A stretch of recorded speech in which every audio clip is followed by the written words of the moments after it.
Welcome to another St. Pete by Night revamped production. The following is rated for mature audiences and may contain graphic themes or be distressing to some viewers. As always, we recommend you ensure the safety and well-being of yourself and those around you at all times. Viewer discretion is advised. In the heart of night, we rise from shadows, howling at the moon, igniting our battles, cleansing Gaia of an endless fight, until our final days we will fight. Thanks, man, we stand united as one.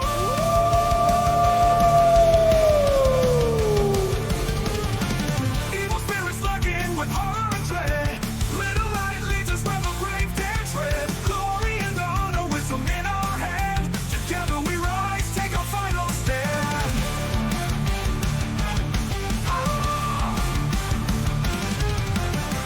Everywhere we run, the wind is at our back. All the warm forces we will track. From the depths of the ocean to the clouds in the sky, vampires tremble as we learn to fight. Rage across Tampa, in this fight we'll stay. Evil spirits lurking with horror and dread. Little light leads us where the brave dare tread. Glory and honor, wisdom in our hand. Together we rise, take a final stand.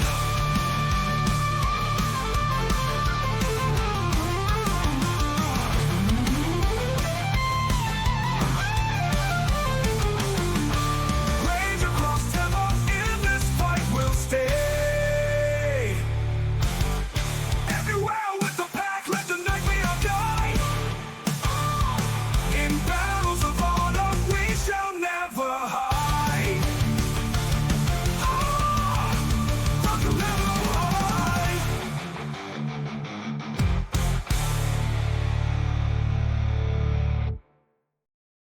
Good evening and welcome back to St. Pete by Night live for the first time in almost a month.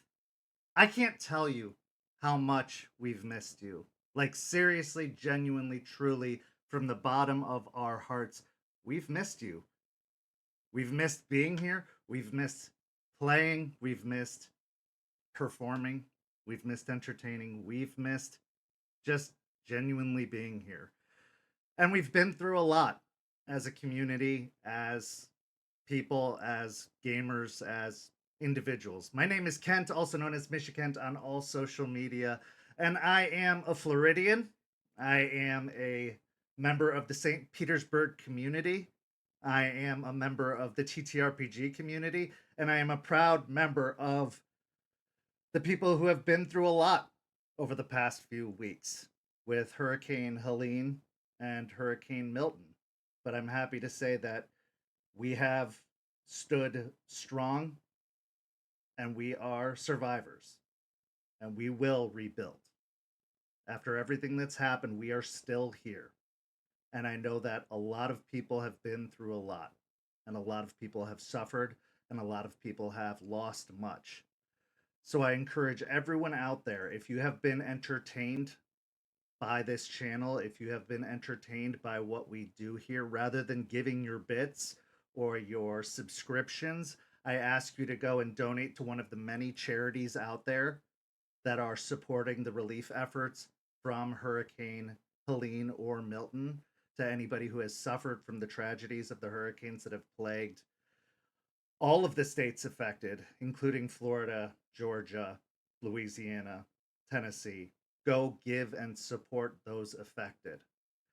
And as a bit of a trigger warning, I suppose, tonight's story will involve some of the events that have occurred as we try to stay genuine and true to the events that do occur in Tampa and St. Pete, because it is a real place and the events that happen there are real. Because I can speak from firsthand experience, we do experience those things. and it would be disingenuous of us to represent anything but the truth and the effect it has. On Tuesday nights, this chronicle is Rage Across Tampa, and it is a chronicle of the Guru, of werewolves, and the effect it has on Gaia. And nothing represents Gaia more than the effects of nature. And Hurricanes Helene and Milton, those are the effects of nature. So while we represent those storms tonight in tonight's story, we are not trying to downplay the effects it's had on people's lives. If anything, in representing them, we are trying to show just how disastrous these things can be and just how important it is to give respect to the power of nature and the wrath it can unleash to those who disrespect it and do not give it its proper due. That being said, let's get into our story tonight by introducing our amazing players that make this story possible and by welcoming them back to the table. Players, take it away. Hey everybody, happy to be back. My name's Preston. I play Aiden Goodspeed, the Arun of the Gale Stalkers. Hi, everybody. I'm Champ or Champagne or God's Perfect Idiot, whatever you want to call me, and I'll be playing Aspen Wise, Philodox of the Silverfangs.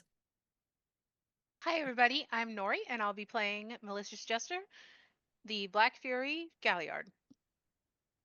Hey everybody, I'm Walks the Web, and I will be playing Lucas Shaw, the Ragabash of the Shadow Lords.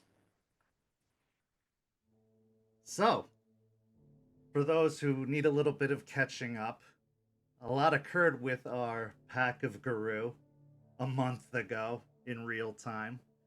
And in tonight's story, we're going to actually be picking up where we left off. Where we last saw our Guru, they had a little bit of a run-in with an unexpected visitor when an individual was dispatched to take care of two of the members of the Guru pack. This individual was revealed to be Leon Moreno, Jester's ex-boyfriend, a ghoul of the Tampa Camarilla kindred, and a would-be assassin of Eliza Ross and Aiden Goodspeed. However, they were sent alone, suspiciously, and being just a ghoul, they were no match for the kindred that they were, for the Guru that they were set up against.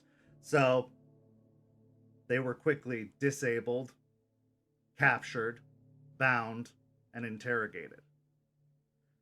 A discussion was had when the pack was reassembled as to what to do with this individual. A plan was decided that they would be held, and perhaps a solution could be found that they could be broken from the control of the vampires, that somehow they could be freed from whatever grasp the leeches had on them, whatever was making them a thrall. But more information would need to be gleaned. That maybe they could reach out to their contact, Spud, to find out if there was anything that could be done. But for the time being, they couldn't send this individual back. They couldn't let them go because it could potentially give some valuable information back to the leeches. So overnight, with the captive in holding, they were searched, the riot gear pulled off of them, where eventually a bug was revealed and quickly removed and broken. The remnants of the electronic device passed over to Artie and quickly disposed of. And overnight, after tensions were settled and the prisoner was safely stowed away, everyone eventually found their rest, although watches were established, Charles eventually coming to the campsite to help assist in securing the grounds and making sure that everything was calm for the time being. The next day comes, September 25th, and it is a stormy day. The sounds of thunder, clouds overhead, heavy torrents of rain falling on the land. The water of Lettuce Lake begins to rise on the shore, creeping a little bit at a time, higher and higher. It's in the early hours of the morning that Eliza awakens with a start suddenly, immediately calling over to Jester, saying that the pack needs to be assembled for a very important conversation. So before dawn's early light can truly crest over the horizon, the pack is called together around an awning that is kind of erected between the two RVs, where coffee is being brewed on a camp top stove. A fire is being started to try and provide some warmth despite the cold rains that are coming down, even in the strong Florida heat and humidity. With everyone gathered, Eliza sits in a camp chair holding on to her cup of coffee. And as she hunches over the coffee, she murmurs softly,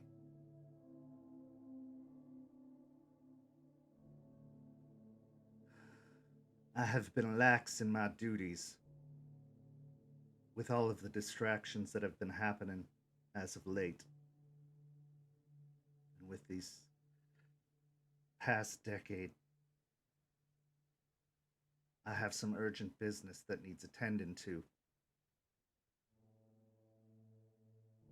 As you may be aware, the storm season is upon us. And the storms are crawling ever closer. A torrent of spirits are set to make landfall. And rites must be performed, rites that have not been performed in quite some time. This must be done.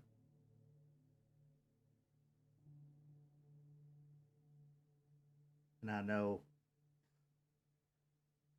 there are many priorities that probably are of far greater import than this, but when she looks towards Aspen specifically,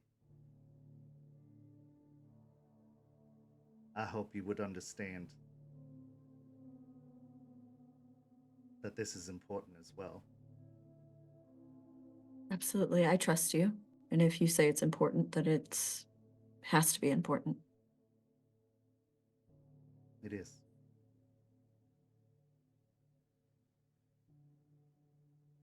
There's not much we can do.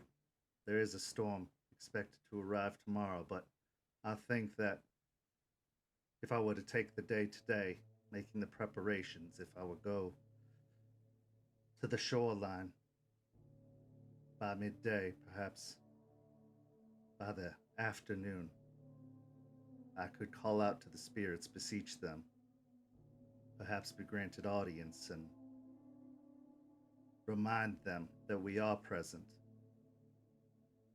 beg their forgiveness for our absence, and convince them that we will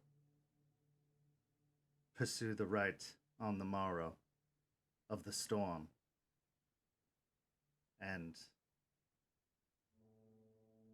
if done well, perhaps they will be merciful to us.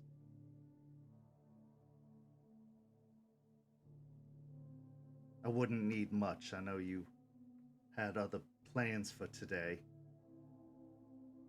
But if I were to take someone who could drive me, a couple of errands to be run, someone to take me westward to the coastline. There is an island called Honeymoon Island. It is where I've enacted the rite in the past, where I've reached out to them before. That is where I can at least start the process.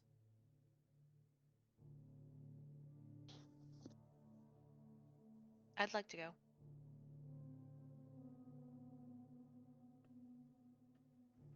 Well, before we get everyone on their ways, is there anything you need readily, Eliza? Most of my materials, they were lost in the trailer. I can make do with some gathered things. There are a few shops nearby that perhaps have some things I could make do with, a few places I can go to, but I believe most of what I need I could find out by the beach. Salt water, sand, some springs, fresh air.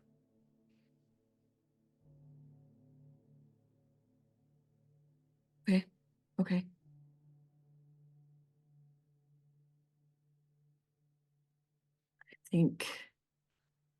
I think we have business we have to deal with before the storm gets too bad. But I think we can split up.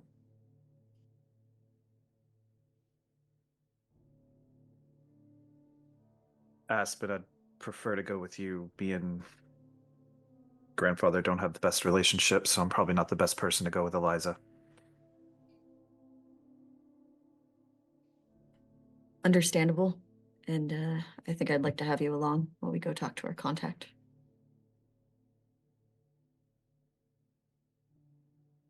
Jester, you said you were willing to go with Eliza. Yeah. I just want to watch what she does.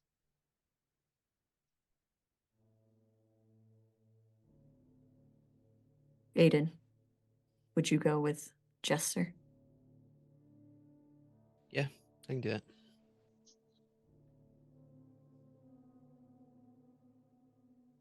There is a question I have, though. What do we do with the other? I was wondering the same thing.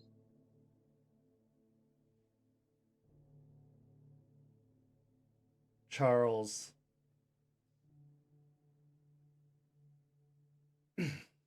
clears his throat. I will look after him, if that is what you wish, though I do not see any point in holding on to him. Your opinion is respected, but keep him safe, please. As you wish.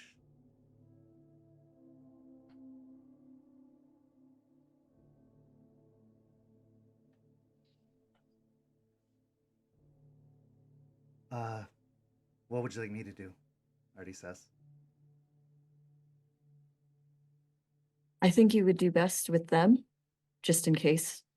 I'm not sure what it all entails. I'm sure Eliza will be far better at helping you with all of that, but I think the more of you together is probably for the best. Cool. I'll drive. You don't want me to drive? Not if we're needing to get around quickly. Probably not on this one, bud, but Alright. next time. Okay. Rain check. Get it, rain check? Yeah, you got it, bud. Yeah.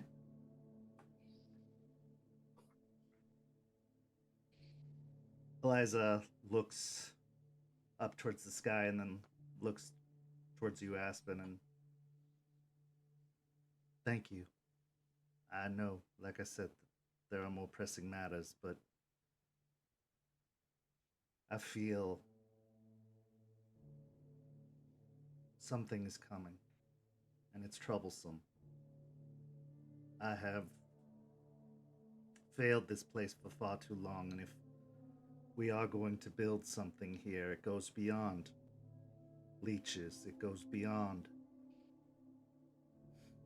establishing cans. There are responsibilities, duties that must be maintained, and those duties have been lax for these past 10 years, and I will not fail her again. I owe her that much.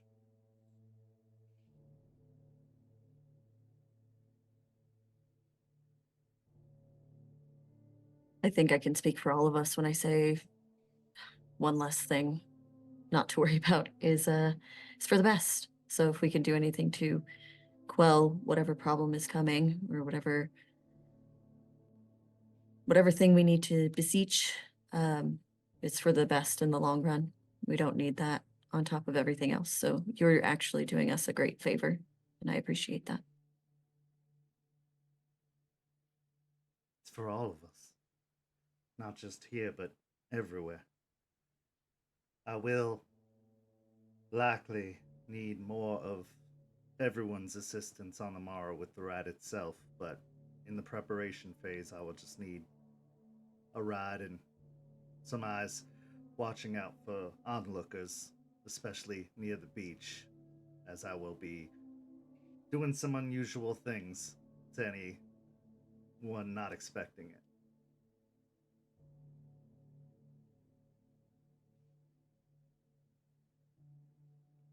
Very well. I will begin preparations. She, with a wince, pushes herself up from the seat and moves into the RV to gather what little things she has.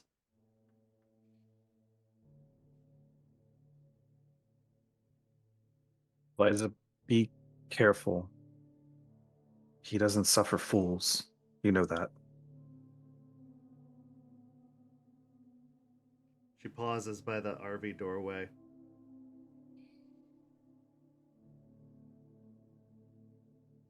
No.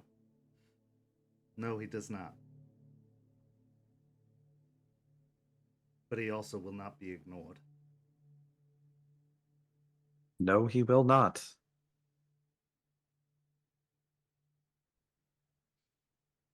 With that, she steps inside. Charles moves over to the other RV. I think it would be best if I took him to more secure lodgings for the time being. I believe our best course of action for tomorrow was to go to the storage unit. Is that correct? Correct. Is that where you wish him placed? Or would you like him moved somewhere else? I will look to Jester.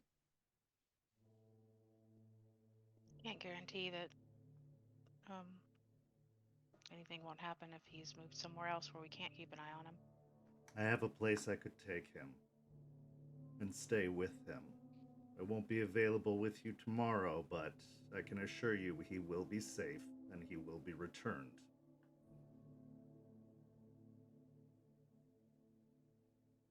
I personally think that actually might be for the best. If there is anything as far as what Eliza wants to do tomorrow, probably best he not be around.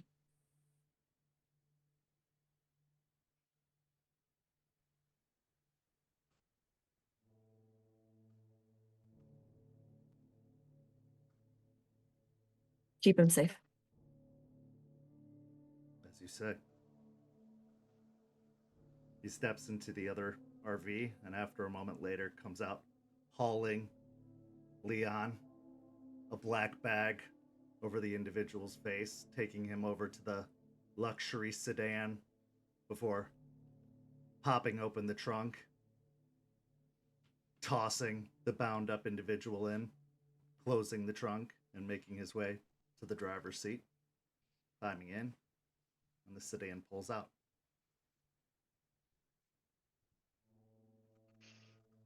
Artie watches this entire thing unfold with just kind of a wide-eyed.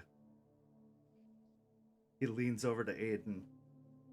It's like a movie. Right? It's an okay one. I probably watch it once though.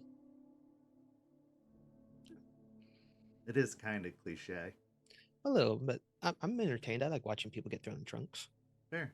Yeah. As long as it's not us. Well, what do you say? Autobots roll out. We'll go do this beach thing. What's an Oh, we- Autobot? Oh, Transformers. We'll do that. Yeah, well, that's next. After all this is over. Anyway, Jester, what do we want to do with Chloe? She can go to Greer's. I'll take the keys for the warehouse. She might be able to set up and take care of things while we're handling other stuff. Probably for the best. Eliza's been training her, so she might be able to help with the actual ritual. I don't know how much, but Absolutely. I just want to make sure she's safe too. yeah. Do we know where exactly Charles is taking this guy in case something does happen? Not saying it does, but just in case. If I was gonna guess, I would say probably his place. It's a couple of stories up. So, I mean, it's not really his place.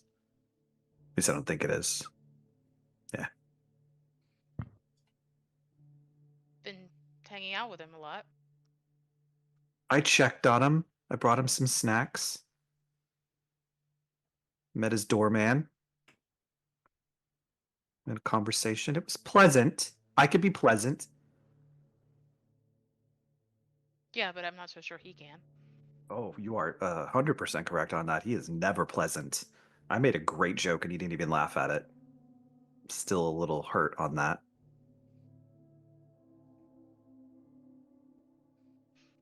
To be completely honest, I'm less worried about finding Charles after all of this and making sure that he's still with the one in tow.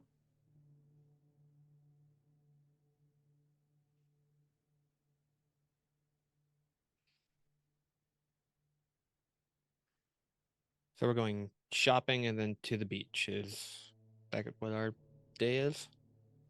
Yes. Cool. It's not going to be a relaxing trip, Aiden. Beach day.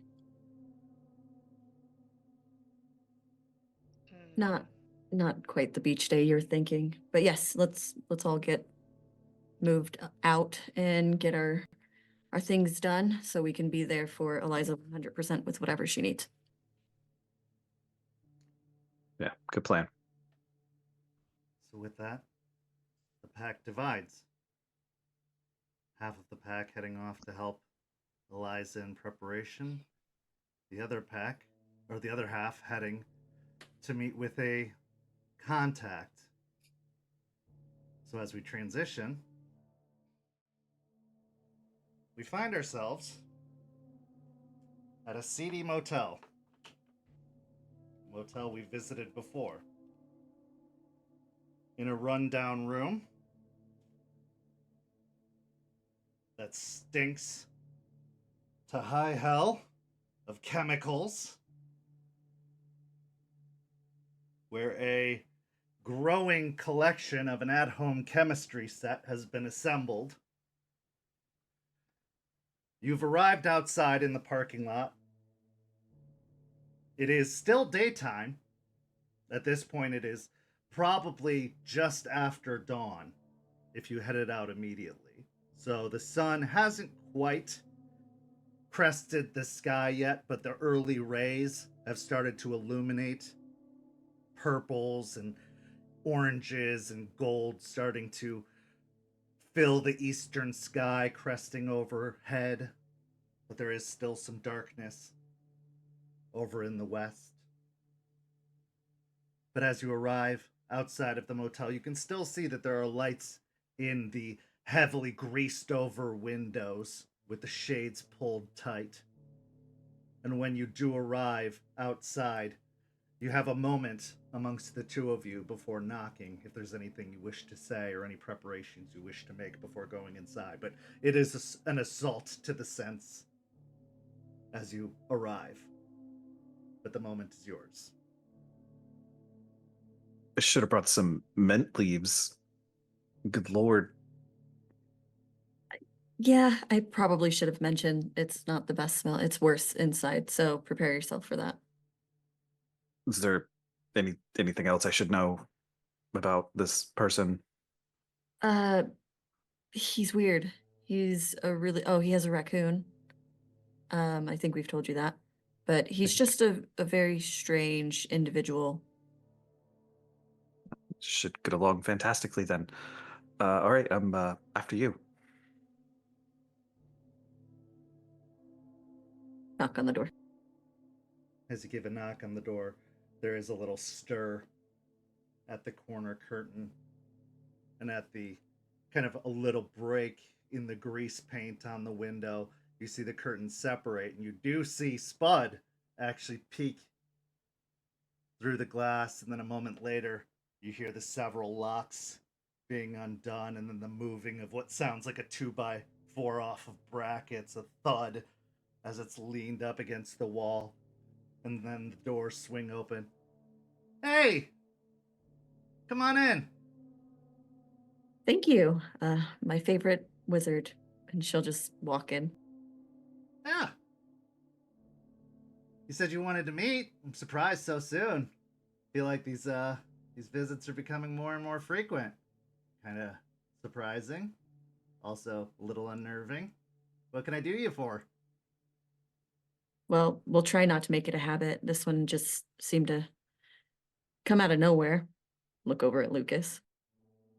It might scare my customer base away if anybody spots you coming by, but you picked a good time of day. Shop's pretty much closed up for the night. Wouldn't expect any last minute guests, so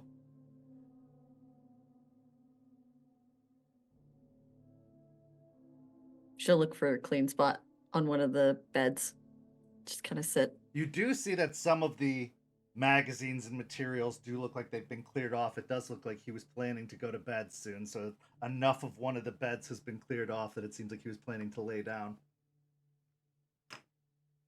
Lucas will look around at the various this and that's and the other, and this is setup. This is setup. You make do with what you got, and I got quite a lot, and that rhymed. Mostly working just industrial chemicals. Is that chili powder over there? That is chili powder, yes. I've also got a box of halogen bulbs and batteries, but I can get by with a lot of things. But we're not talking about my work. We're talking about what you wanted. Yes.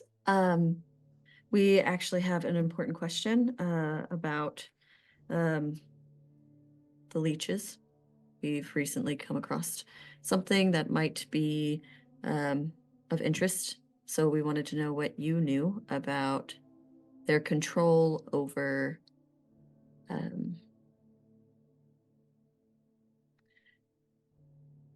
humans. I didn't answer enough of your questions last time. Well, this is specifically maybe something that they can control with their blood. Look over to Lucas.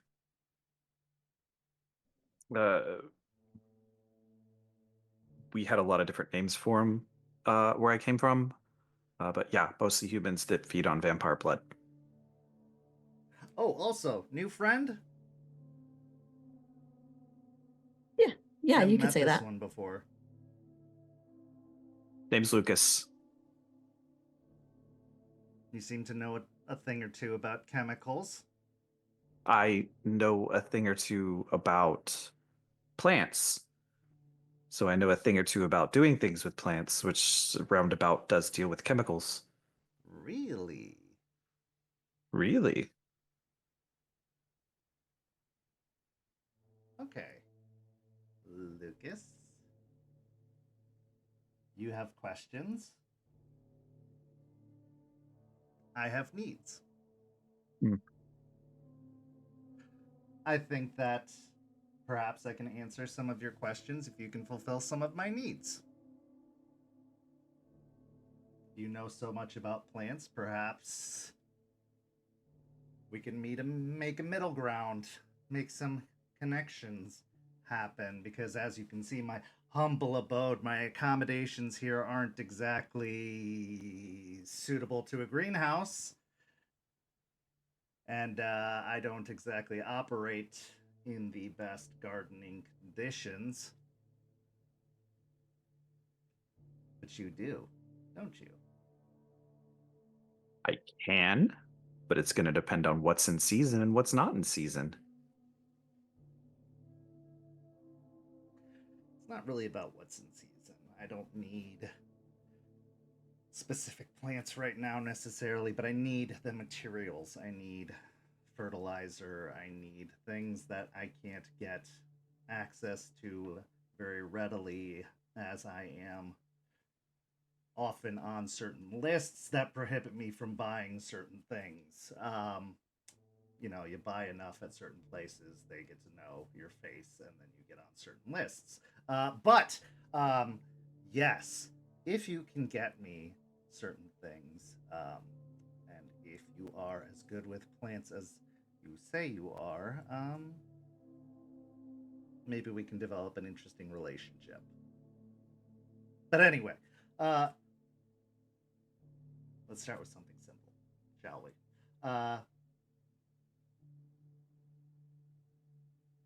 10 bags of fertilizer. I'll answer your first questions.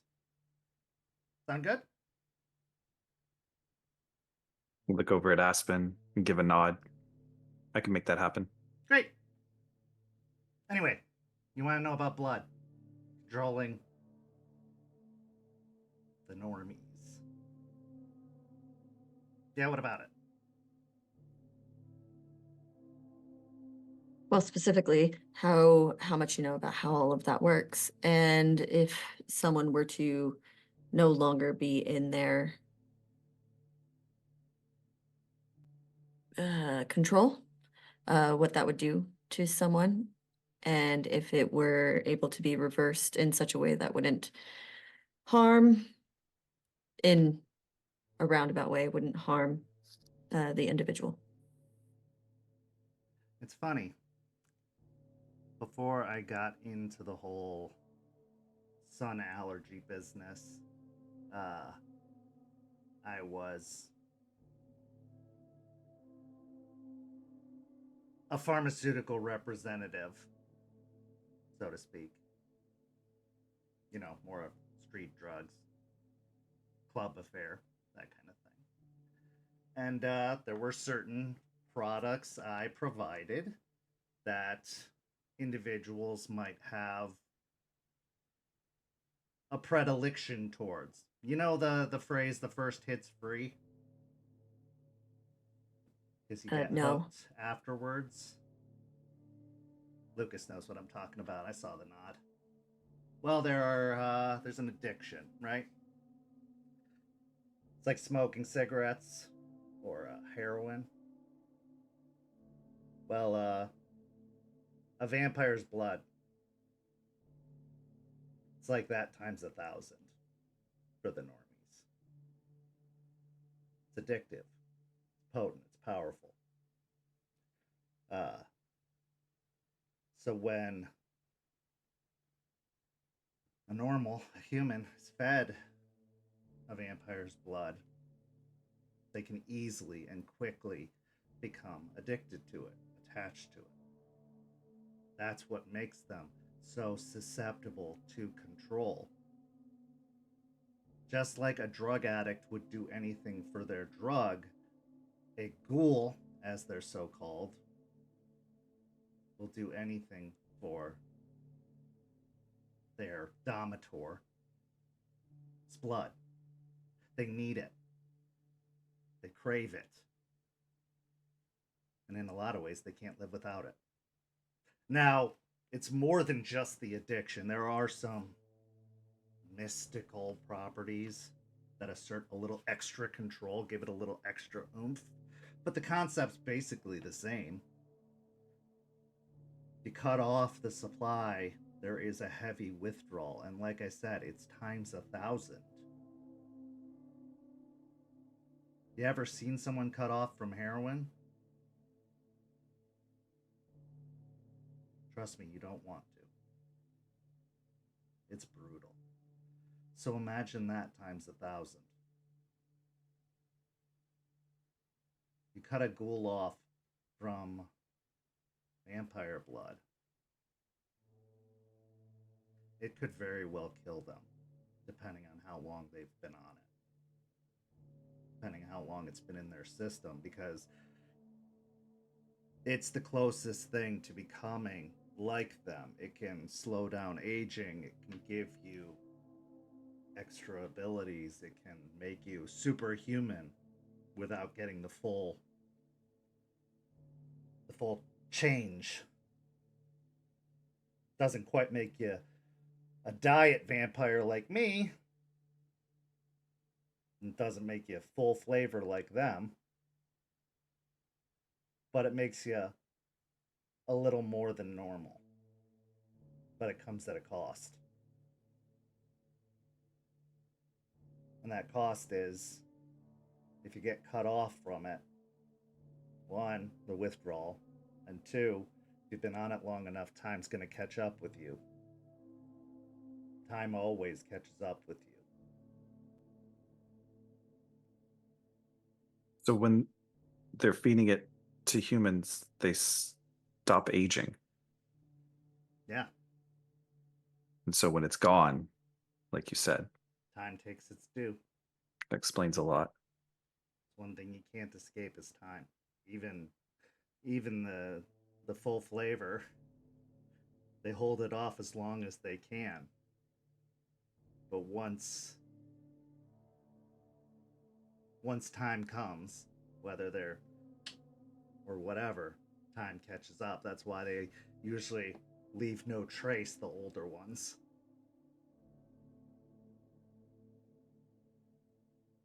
Because time catches up, and there's not usually anything left after 100 years or 1,000 years.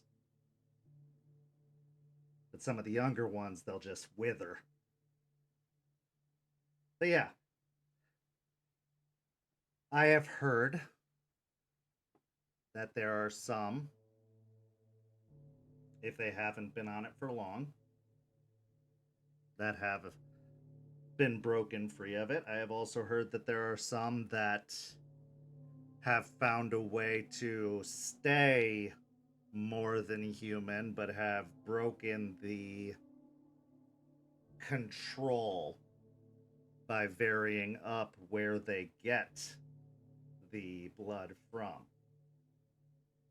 If they don't get it from the same source every time, then they can break the shackles of the Domitor. There's supposedly a rebellion of these ghouls that happened out west, an uprising of sorts, since they were sick of being treated like servants, where they started kind of hijacking the vampire blood, dealing it like a black market to kind of break the chains of servitude, but not do it the cold turkey way.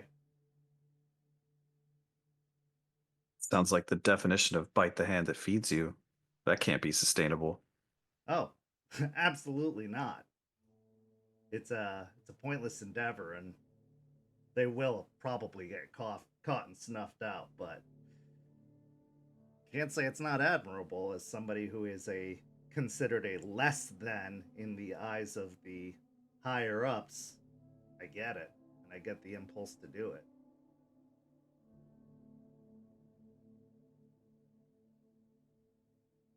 Is there anything that you know of that would help with the weaning process other than time?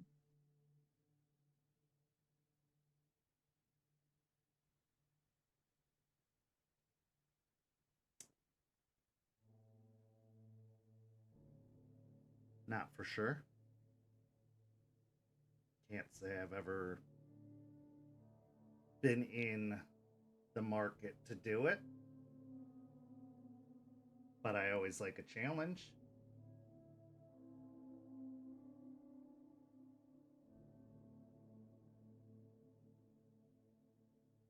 For the right incentive.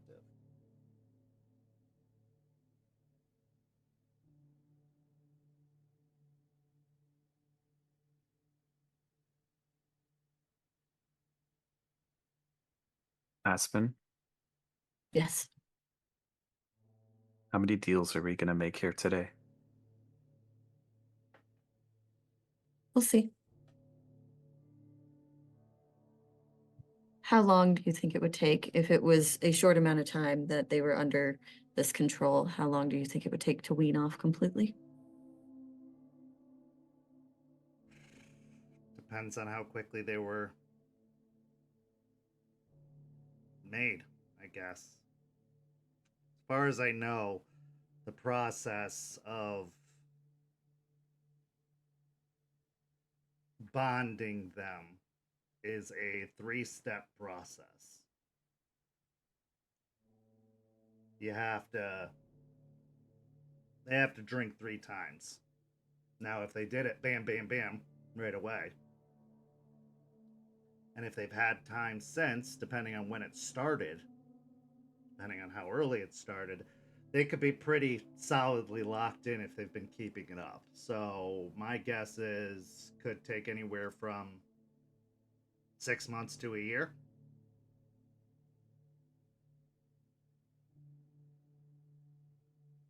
But could take as little as 3 months. But I'm guessing if they haven't been doing that good of a job of keeping it up, you'd be noticing the effects of withdrawal already.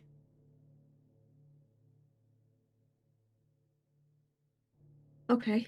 That's great information. Thank you, Spud. Yeah. You're asking a lot of questions about it, though. Why? We have an interest in it. They've come across our paths recently.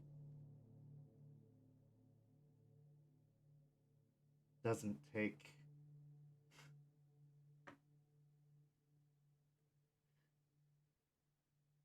take a genius to put 2 and 2 together.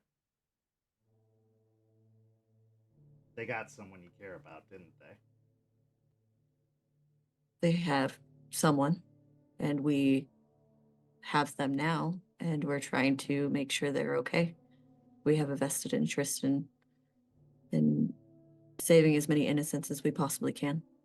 And no, they don't have someone I care about.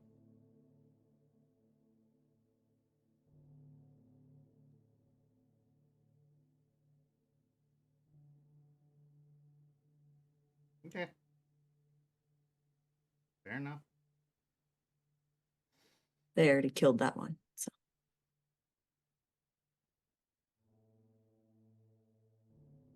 I get it.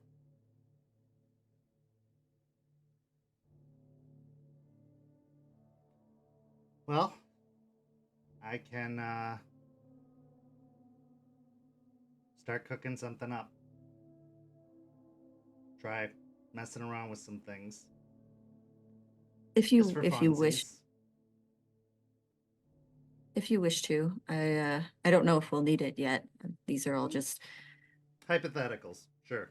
right. Well, facts that we have to go over and figure out what's most advantageous for us. Of course. Anything else I can do for you fine folks this evening? Morning, I guess. Getting a little sleepy times. There is one other thing as far as your fertilizer goes. There is a storm coming, so we may not be able to get it to you as quickly as you might want. Is that all right with you? Oh yeah. I wasn't expecting. I was surprised to get a call from you today. Honestly, I thought you'd all be hunkering down. That's This the isn't a plan. flood zone, so I'm cool. I'm not worried about it for me, but don't know with what y'all do if you're out there in the woods or something, or you know, howling at the moon or whatnot. How that all works for all you if you gotta seek out shelter or something. But yeah, no, I'm good. I'm good here. So Good. oh, cool. Well, fun as always. You know, let me know when you plan on dropping all that off, and catch you on the flip side. Perfect. Yes. Catch you on the flip side. Don't blow yourself up. It would be the first time. That's true. It would be the first time if I did. But it would be a really fast way to clean this place out. I will just leave you with that. It's efficient, quick. Safeguards. I got that. Yep. And with that, you head out, back out into the parking lot towards Lucas's truck. Is there anything you would wish to talk about as you return to the parking lot and climb in the truck? Aspen will turn to Lucas. I should have you around when I talk to him more. He seems to like you. People that screw around with shit they're not supposed to screw around with tend to orbit each other in the same systems, if you catch what I'm saying. If you get the chance to talk to him again, which is why I asked the question, I wasn't trying to be rude. If he could get his hands on one of two things for us, either gallium or hydrochloric acid, I'd be willing to trade. And please don't get mad at me for this. Some high-grade, fast-acting hallucinogenics, which I have a fairly decent supply of. I can give you his contact, and if you'd like to speak with him on your own, I would be okay with that. Didn't want to step on any toes. Fair enough. I'd mess it up. I don't know anything about chemicals and all of that. That seems to be your guys' forte. So Chemicals, not so much for me. I have like a loose understanding, but those two specifically might do us a little bit of a tricksy, advantageous situation if we get caught. should I ask what it's for, or is it better if I don't? Well, I don't know if you remember when we were standing outside the trailer, how good of a look you got at our wee lass. She carries some interesting things on her that concern me. And gallium and hydrochloric acid are exceptionally good at melting metal. So, the only problem is it takes a little bit. So, something we'll worry about later. Yeah. I trust you. That is so weird to hear you say. All right, let's get out of here.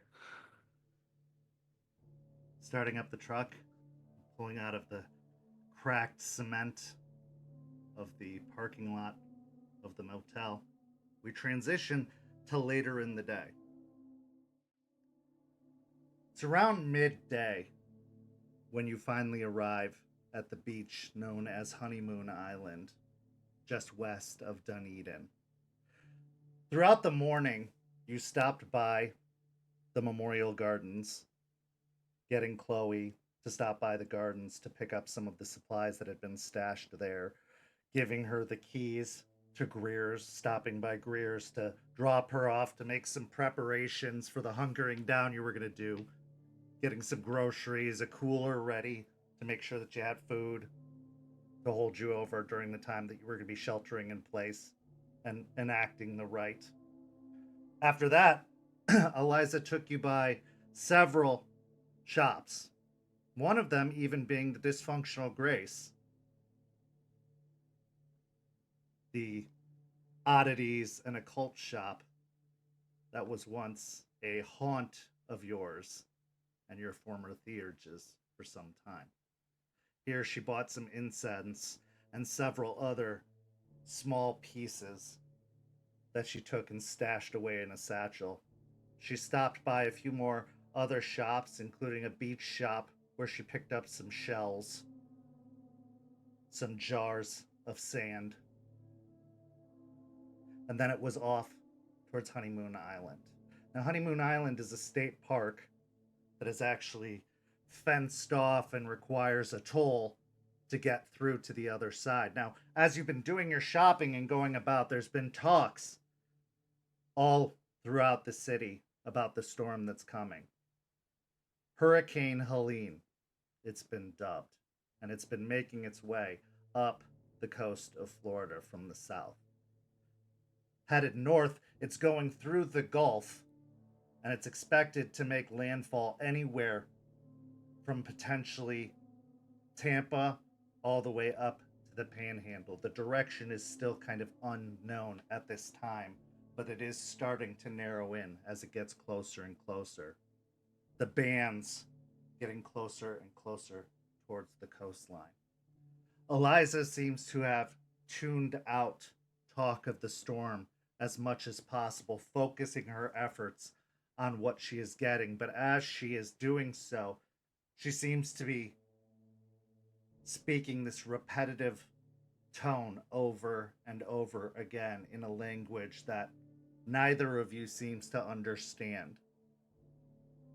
But she says it over and over again in hushed tones when she's not addressing cashiers or shopkeepers or anyone she's dealing with. But it seems to be like a mantra that she repeats time and time and time again. But as you arrive at the beach, Artie parks Regina, having paid the toll to get to the beach itself. There are a few other beachgoers possibly trying to take in the beach one last time before going in to shelter in place themselves the next day. No evacuations have been ordered for the time being, and it's unsure if they're planning on evacuating, but they are going to evacuate at least the mobile homes and probably any beachfront property later that evening. But knowing Floridians, some of them are going to dare it nonetheless. So there are still some coming out to the beach, getting photographs, and taking TikTok videos for some unknown reason. So as you climb out of the trucks, the winds pick up, whipping at your clothing, and Eliza begins making her way out towards the sands, going down the dunes, heading out towards the water. Artie looks to the two of you. I'll keep an eye on things here. You want to go with her? Yeah, I think it's a good idea. Okay. Just call or text if you need something.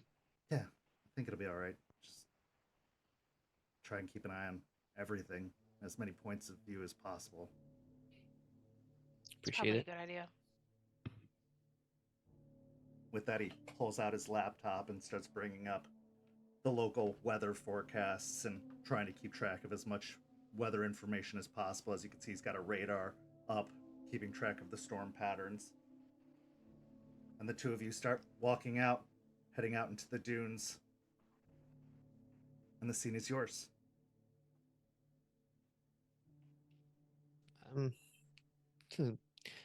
They say that long hair and the wind, it's not fun. No, it's not.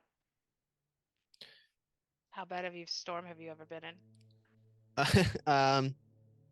The ones that I'm from, they get pretty wild. Along the coast itself, and get some pretty big winds. We don't really evacuate anybody though, so I guess not too bad. Really bad lightning storms though, those happen a lot, and those cause fires, and it gets really dry. Yeah, but nothing quite like this. But I do have a question though. Yeah. How are you doing with Leo? Leon? Leon. Yeah. It's rough, to Yeah. be honest. I don't know what's gonna happen. Like, I don't know if anything can be done. And if we get to that point, what do you want to do?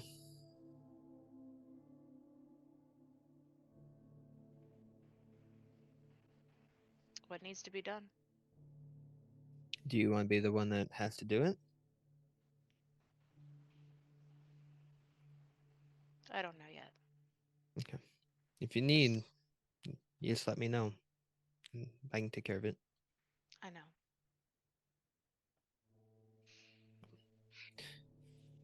Um, yeah. It's not a terrible house guest though. It's quiet. Yeah, And at how's least there's Chloe been that. doing?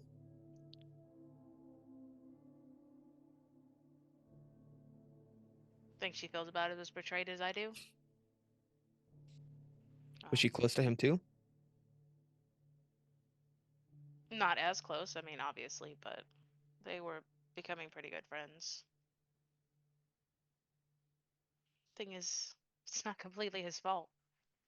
I don't know when it started happening, but they've been messing with his mind.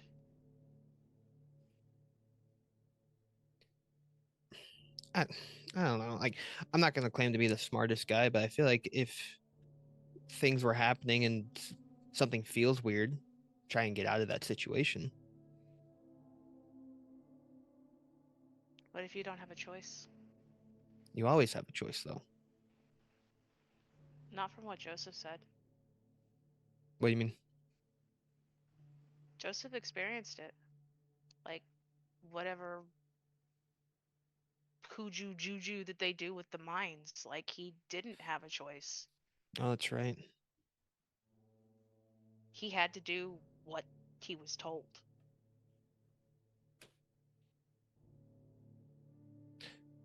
That And sucks. Yeah. Yeah, I totally forgot that happened.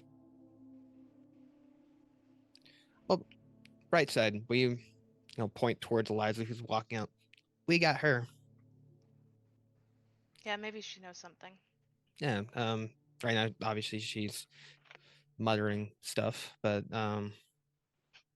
she's been around for a long time. Not to play on her age, but she seems to know a lot about a lot of things. She may have seen something. Maybe. Well, I'll talk to her when wave in the air, all this is dealt with. Yeah. Do you know what she's saying? No, I'm gonna ask her later, but she seems to be concentrating right now, so I don't want to distract her. Like, the way she was acting this morning, like, this is really important, and I don't want to mess it up with a bunch of, like, inane questions.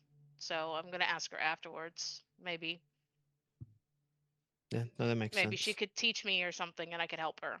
I mean, I'm not a theurge, but I'm good at talking to people, and from what I've seen, spirits aren't completely different. No, I've met some nice ones, and one of the most recent ones I met was aggravating and like to push buttons. So, and name called a lot. So that was. You met a new spirit? Oh, one of the things freaking Charles said is as a rune, there's more to being just the a rune and being a guru. You need to be in touch with all things that is it. And I brought up that spirits is something that I don't understand. I understand like what it is to an extent, but like how to communicate with them and talk to them and things like that. And that got into my head. So I went to go talk to Grandmother Willow about it. And then this white wolf showed up and kind of gave me a rundown on it, and then basically said not to worry about. Called Charles something. It was an insult that they threw at Charles, and I appreciated that. Uh, but yeah, that was kind of the overall aspect that I went through. The little, not really little, it was a white wolf down the tree, and Grandmother Willow dropped the leaf to me, but I didn't talk to her. I talked to the wolf and called me an idiot a bunch. So I wasn't about to try and fight a spirit, though. I don't know how well that would have gone for me. I mean, you have fought one before. Banes are Uh, still spirits, from what I right. understand. But yeah, I get it. But one You that's don't want to. Grandmother Willow, like, hey, you talk to this. That probably would have I gone bad. I want to try and stay on her good side. Because just from the little bits that Joseph said, being on her bad side's not a good idea. And I want nothing to do with being on a spirit like that's bad side. Yeah. I mean, still, I don't know a whole lot about spirits. Like I said, I'm trying to learn from Eliza too. But from what I've been noticing, they like gifts. I've, I mean, they're not much different to people. If you bring something they like, or if you do something nice for them, they seem more willing to help you out. Just something to keep in mind. I don't know what to give a spirit, or I guess a wolf. All right, next kill I do, I'll bring it. All right, I heard it as soon as it came out. I'll bring it like the maybe I'll bring that one the heart of my next kill or something. Because Aspen doesn't seem to really like them. That's a good plan. We should see if she needs help. Yeah, and speed up the pace a little bit and make way up to Eliza. As you approach, you see that Eliza has settled, coming to a stop just probably 20 or 30 feet to the edge of the surf where the waves are coming up to the shore. At this point, she's kneeled down in the sand and traced her hand in front of the sand in front of her. She's drawn a couple of symbols into the sand, and she has settled with her eyes closed, sitting back on her heels, breathing slowly, letting the wind pass through her long, silvery gray hair. Breathing slowly in and out. The mantra that she has been saying this whole time still continues to emanate from her lips, but this time it is slower and steadier. After a moment, she stops and opens her eyes. And as she does so, her eyes have that lack of focus that is often familiar with when she is gazing beyond the veil. And as she looks to the sky and to the water. And she speaks, continuing the mantra a little louder and louder. And the words she says, while unfamiliar in the language, there's something native and fluid to the tones, to the words she's saying. Something very primal, but also musical to the words. Something like a challenge. Eventually, she rises up to her feet, and as she does so, the wind starts to pick up, growing more and more fierce, blowing harder at her clothing. She starts to press forward, walking against the wind, and as she does so, it seems like she's almost leaning forward to do so, as if she's pushing with her body weight against the wind. And as she tries to strain to push forward, you can see her feet are almost sliding backwards with each step. But she's making a little bit of progress at a time. She continues to press until eventually her feet pass into the water splashing up against her bare feet. You can see that she's discarded her sandals back by the circle where she kneeled down. She gets deeper into the water now. The water's starting to splash up onto her knees. But the waves around her are now starting to grow a little bit more ferocious, splashing a little higher and a little deeper. Now she finds herself getting to about waist deep.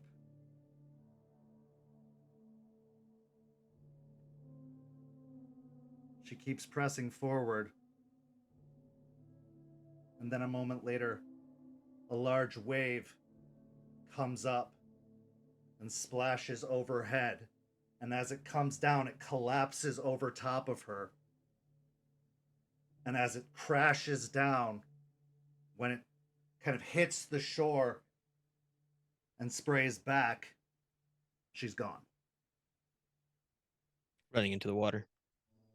Okay. Give me a dexterity and athletics. I would. When she was starting, I was also going to scan to see if there's anybody around. Give me a wits and awareness. Okay. 4. 4 successes. Okay, so yeah, going against the wind isn't difficult. You start sprinting towards the water. At first, there's a little bit of resistance, but yeah, you make headway quick enough going just sprinting into the waves. What'd you get, Jester? 2 successes. 2 successes. Scanning over the shore, a little bit further down the coastline, you can see some people off in the distance, but they don't seem to have noticed anything off in this way. They haven't drawn any attention over here. The wind is kind of heavy enough and loud enough, and the sound of the waves crashing on the shore seems to be a big of enough a cacophony that it doesn't seem to have drawn any attention. All right, just in case, because that's all I need is for it to draw attention. While she's doing this and doing the walk, I will have taken out my phone and pretend to be recording a TikTok. Okay. I'll just be like acting like the stupid idiots, but you know, if we have a cover at least, if someone's like, "Oh, this is weird." Give me a wits and subterfuge.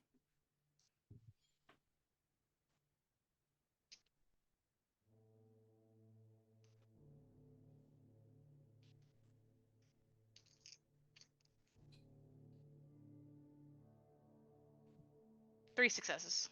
Okay. So yeah, in your best performative nature, you've got the phone in selfie mode, and you start kind of giving off your best performance as if you're trying to, act it up. Aiden, however, you've hit the waves and you're starting to swim into the water. What are you trying to do? Try and find her. Okay, give me either wits and awareness or investigation. Actually, give me a dexterity and awareness or investigation. Do dex and awareness.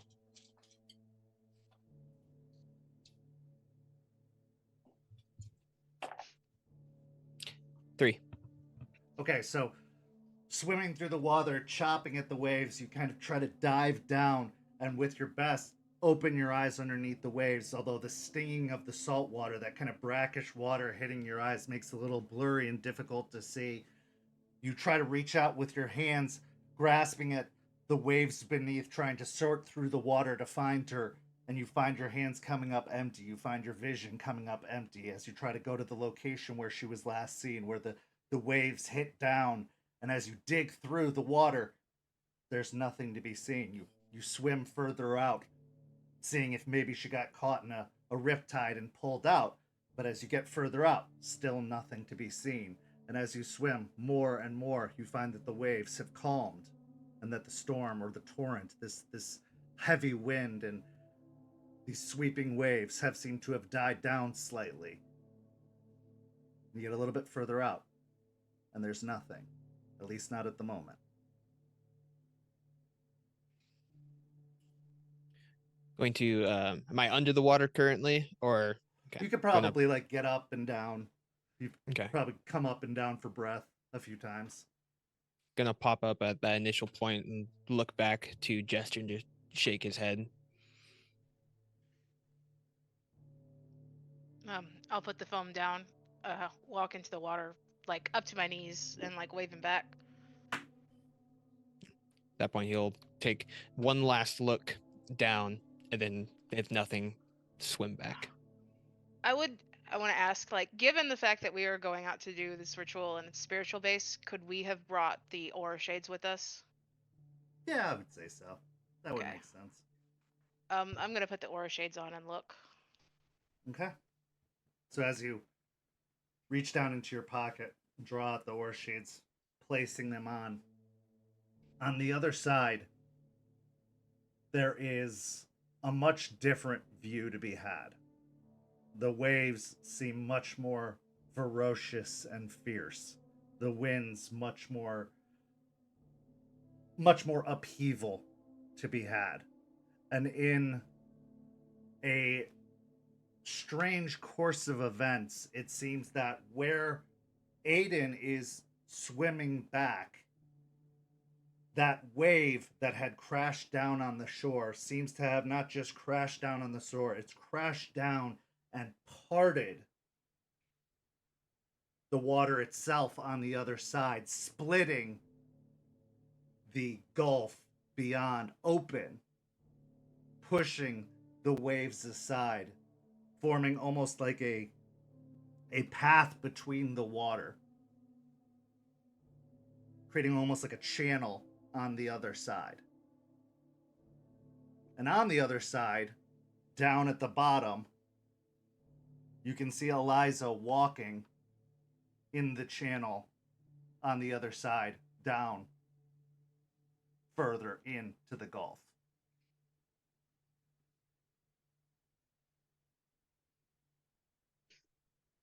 I'll wait for Aiden to get closer to me.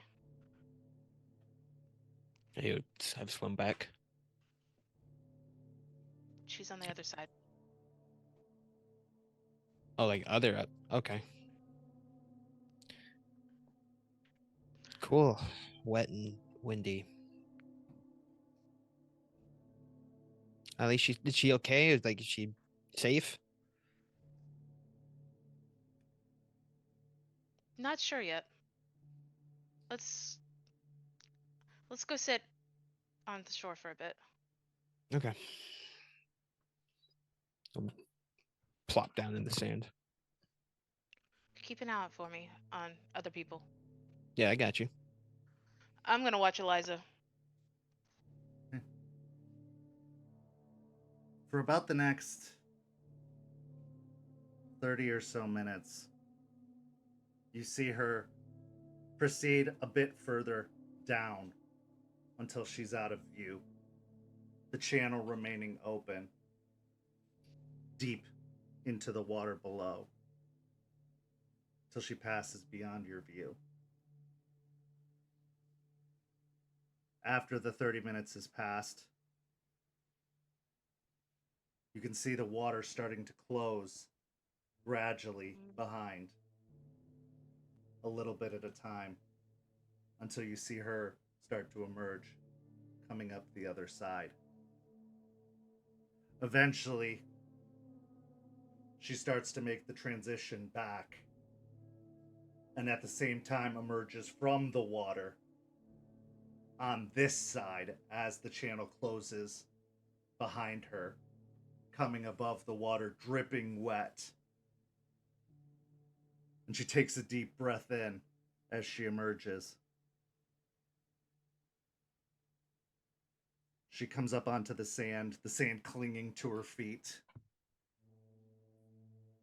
And she returns to the drawn line she made in the sand and settles back down onto her knees. She picks up the mantra once more, repeating it a few more times before letting it drop off. She then takes another deep breath in, closes her eyes once more, and then when she opens them again, they've refocused.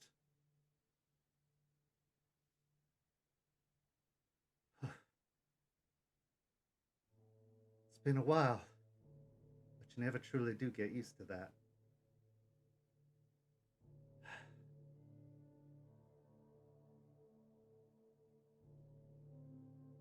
I have spoken to the spirits of water,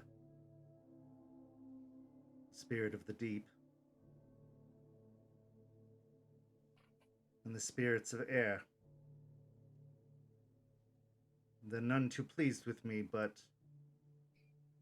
I have expressed my intent to them, my desire to fulfill my duties once more and enact the right. I also am hoping to show my contrition in abandoning them for all these years. I will have to perform some trials tomorrow while also executing this ride. But if it's what must be done, so be it. Can we help with those? You might very well have to. I see no other way. If we fail, however, it could be quite disastrous. They are reasonably so quite upset. You just tell us what you need us to do. For now, we need to rest and prepare. We have a long day ahead of us tomorrow, and I fear not nearly the amount of time that we need. But we'll have to make do with what we have.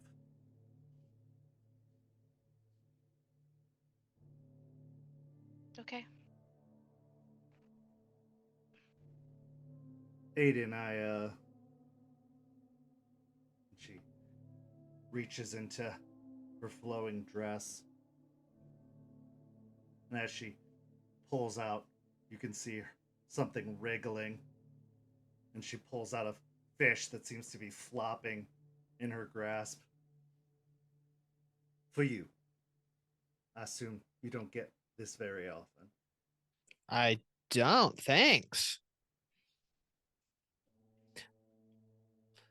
Ugh, like almost like hug it. We should be on our way. Okay.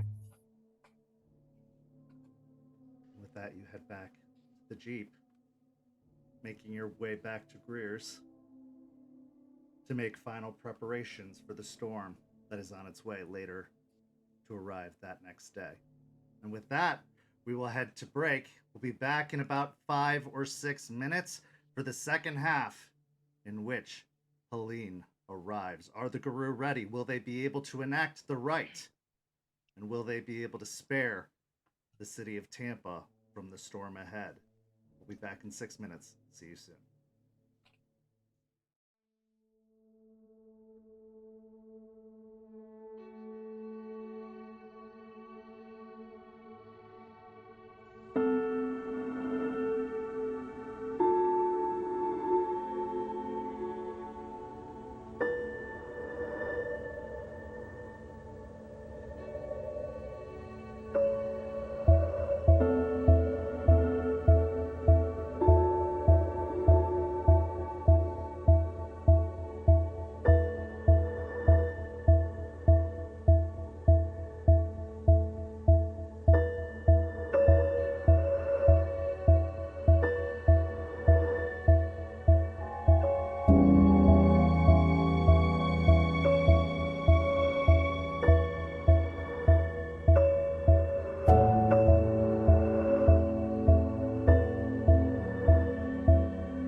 In the first half, we saw the tribe, or the pack, deal with some business in preparation for the storm ahead as Helene makes its way towards Florida, preparing to do unspeakable damage, as we in the future know, but they in the past do not. But they make preparations, hoping to lessen the effects, hoping to do what they can to prepare and to perhaps spare the people of Tampa, to appease the spirits beyond, and to make peace with Gaia, to do the rites that have gone unspoken, undone for the past decade as Eliza was in Hirano. Plus, they had a nice conversation with Spud to learn about how to free a ghoul. So, a little bit of this, a little bit of that. Now, it is the next day. The day the storm arrives. The day of the hurricane. All night, Eliza has prepared. And as we find ourselves at Greer's storage facility, preparations have been made. Cots have been laid out, bedrolls unfurled, coolers have been set up with foods and supplies. Aiden, you've even been entreated to some fresh meat from a butcher's shop that was bought that very day to appease your patron spirit, since a hunt was going to be quite unlikely. But preparations had to be made. As Eliza prepared all night, she informed you that the first thing that was going to take place was her rite of contrition. Something to make up for the decade where she failed to pursue her duties as the Theurge, her duties as the Keeper of Spirits, her duties of preparation for the storm season. In this rite, the four of you would take part, acting as elements, and that she would take the role of herself, and that she would have to endure punishment from each of you on behalf of the elements. Aiden would represent wind. Aspen would represent rain. Jester would represent wild. And Lucas would represent Weaver. In this, in your own way, you are to deal some form of damage to Eliza that she must endure. Failure to do so on your part is failure for her to truly serve her contrition, and failure to appease the spirits. And what she stresses to you, most importantly and most of all, is that you cannot hold back. To do so is to dishonor her, to dishonor yourselves, and to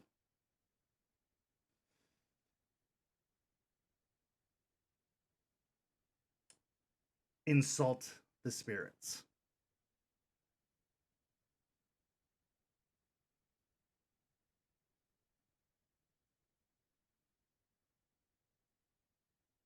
So we find ourselves preparing for the rite of contrition as morning comes. All night long, Eliza has been meditating with incense burning, sitting just outside of the storage unit, the garage door rolled up, a light rain pouring down upon her.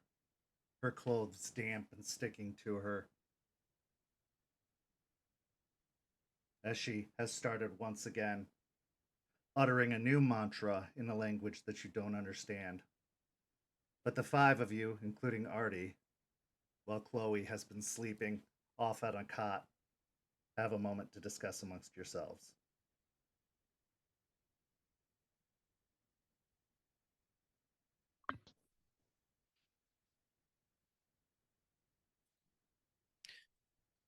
I don't know how I feel about this. This is kind of crazy. But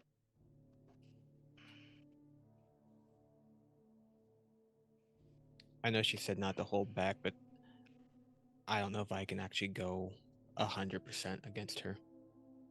You have to. One of us did something wrong. It would be our responsibilities to punish them. This is the same thing.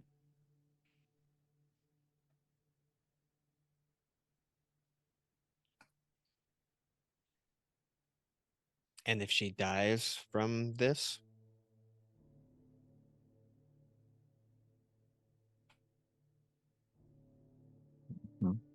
Complicates things.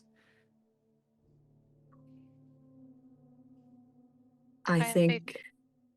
Go ahead. I have faith she won't die. She took a beating from Mary.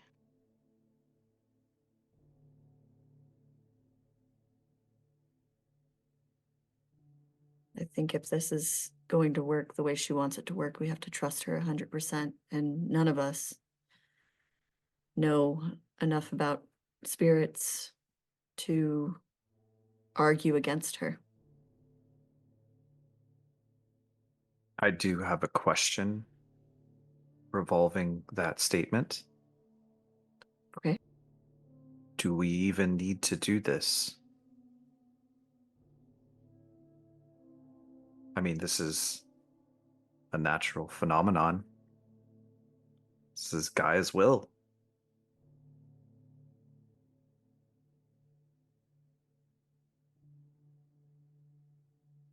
Eliza believes that we need to do this. And if she thinks that it's necessary, then I think we all should make an effort. I mean, I disagree. Well, I'm just asking. If she hadn't started doing this to begin with, the spirits wouldn't be mad at her for continuing to do it. So it's a circular logic in a way. Is it though? I mean, this doesn't seem like something only she made up. It seems like something we as a people, especially theurgists, do. We're bridges between the spirit and the human world. Like, I think it's our job to appease the spirits. You say it's Gaia's will, but we still have those rights and they still agree with them. Those are nations' rights. That served them real well, didn't it? Eliza's not nation. Well, she was trained by nation. She used to be part of it. Well, also, you enjoy those gifts that you have that were granted to you by spirits. I And- don't have anything against the spirits. Spirits are doing this. It's not Bane's out there. Right. And yet we still have rights and ways to speak with them to maybe make things a little easier. I don't think Artie speaks up. I don't think Eliza's trying to prevent the storm. The storm has to happen. The storm's gonna happen.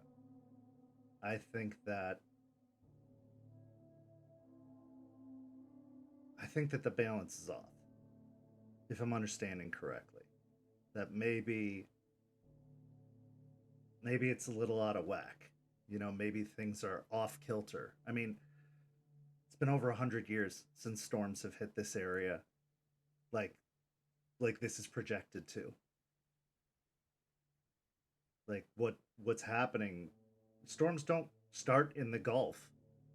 This isn't a thing. And maybe this is things heading the wrong way. Maybe this is one of Gaia's death throes.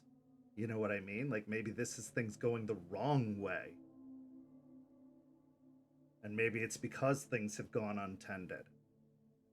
Maybe it's getting worse. Maybe this is the spirit saying, hey, things are getting bad, not them doing what they want. This is them angry. This is them, you know, lashing out. If they're like us, they're prone to fits of anger too. So maybe this is because they haven't been getting taken care of, or if they haven't been getting appeased. I don't know, but like I can't speak to it, but you know, when Aiden gets hangry, I wouldn't want to be around him either. Fair. Well, there's an easy way to decide what we do. Aspen, are you requiring us to go through with this?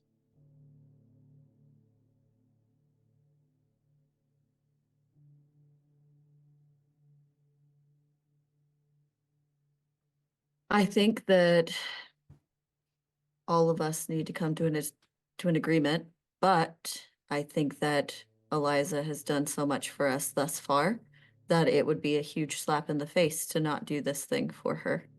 Even if it is not understood by us, if it seems a little ridiculous, if we're worried, regardless, it is something she's asked us to do and something she thinks is important. And I know that every single one of us here respects that woman and owe her so much. I think that solves that problem. Yeah, it's fair. Agreed. Point of clarification on going all out. Do I go big, scary, roar and just lean into it? Is that That's- connected to wind? In a way, the way that I can use the wind, I can do it the best in that way.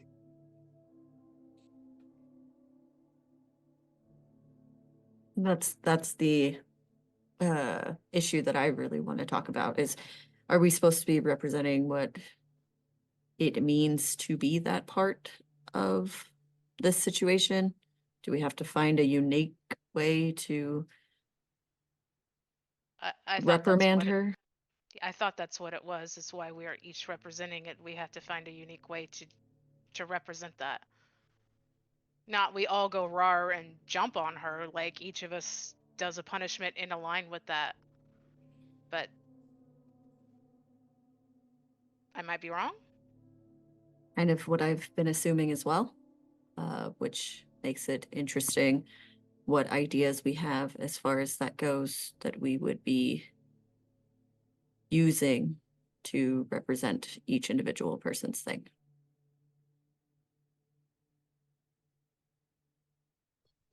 I mean, I have an idea of what I'm going to do. Lucas points over in a duffel bag. Yeah, me too. My thing with the wind is it can slow people down. It makes it easier to give a finishing blow if need be. That's kind of the extent as far as like the wind that I have that I'm able to do. I think using that in your attempt to harm is a good representation. The problem I'm having is Rain. I'm not gonna waterboard Eliza, so that's out of the picture. I mean, I'm here for this, but I'm not going to, do anything in that nature. So I'm a little at a loss. Why don't you force her to withstand some of the rain and the hurricane? It's a possibility, but also that's not me inflicting any harm. That's not me representing the rain itself. That's the rain doing what the rain does. Maybe you hold her down. I don't know. She Well- didn't say it had to be physical though, right? No, doesn't necessarily have to be physical. Well- I guess like spirits are weird like that. The pain that I felt when Stone died, that made me cry and stuff. That's water, that's rain.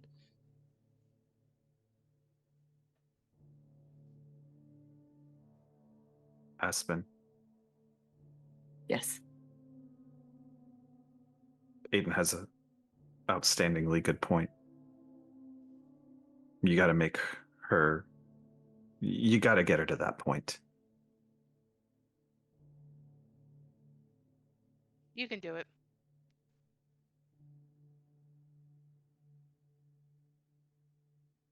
I've seen you do it.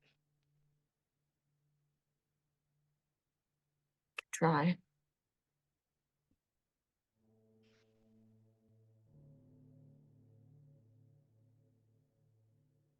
Jester, what's your idea? Mine will be physical, but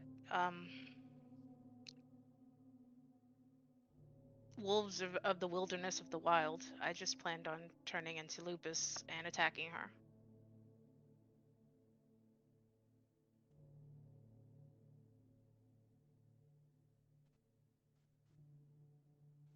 Good. Makes sense.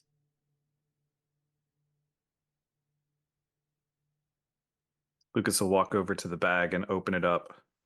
And he'll lift out a car battery and some jumper cables.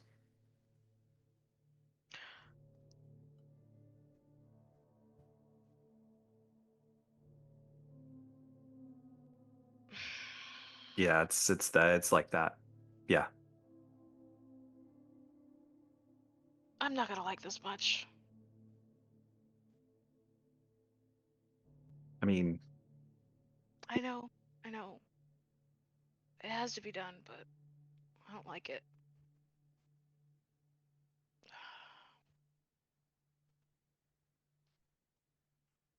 I'm not against it. It's just I had an inkling. Just saying it was a bit jarring.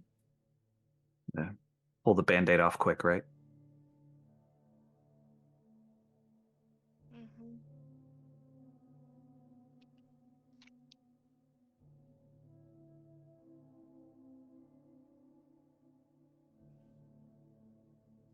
What if you toss her around, Adrian?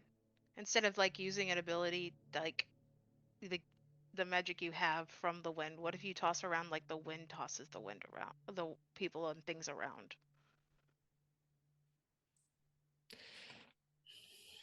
I I can. And again, I'm not trying to diminish what she's been through and things like that. But if if this is what she's wanting to be done and she needs us to give all of it, that's what I'll do.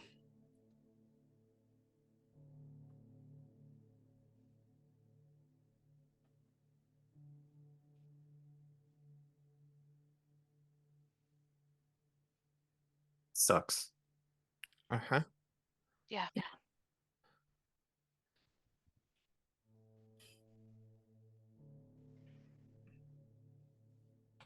As the morning comes, Eliza returns inside. The clothes clinging to her hair matted wet against her. She looks to each of you with a soft expression, but peaceful and resolute.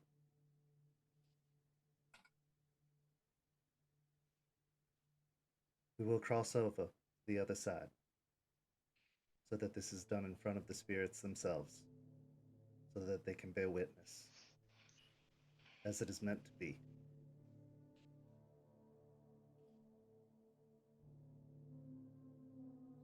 Understand, I choose this, and there is no others that I trust more dearly or more highly to act in this stead. And no matter what happens, no matter how this ends, please understand, this is what I want.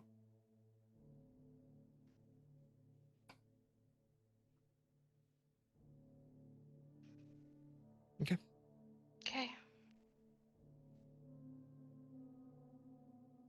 After a moment, she begins the rite of shadow passage, bringing you all in, starting a chant, which you all join into, a rite that she has enacted with you before.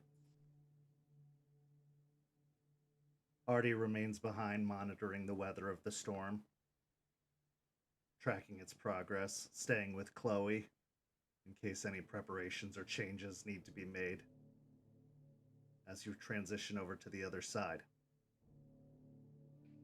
As you arrive, you can see the work of the weaver in full display. Greer's storage facility has been a marvel of the weaver for a long time. The webbing of the pattern spiders is on full display, though there is some damage that can still be seen. Old damage from a long time ago. Patchwork from pattern spiders on some broken webbing, like band-aids, on top of some old broken brickwork. But as you pass through, there is a storm off in the distance. Large and unwieldy.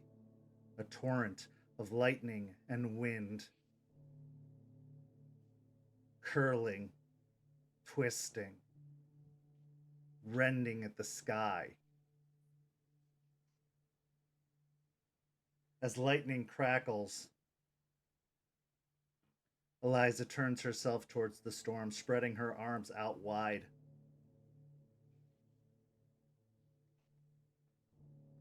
Spirits of the storm, hear me. I am your humble servant. I have abandoned you. And for this, I bear my fullest contrition. I am Eliza Ross of the Stargazers. And while I have been gone this many years, know that I have returned, and I seek to take up the mantle once more, to fulfill my responsibilities, to pay my penance, to renew my pledge, to fulfill my duty, to honor these lands and these people as I have done many years before, and seek to do many years into the future.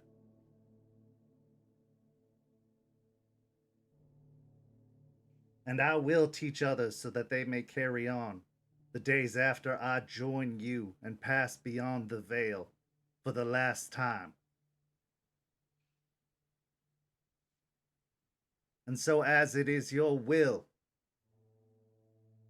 I cede myself to your contrition.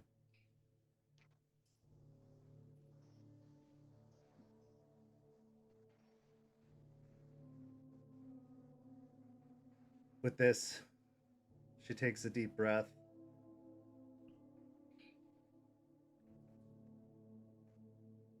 Spirits of the air, I ask you grant Aiden Goodspeed of the Gale Stalkers, whose patron is the North Wind, your blessing to act in your stead, to act as your hand in bringing forth your wrath.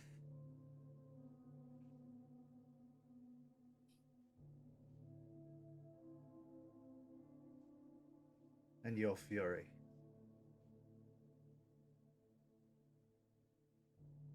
She turns towards Aiden.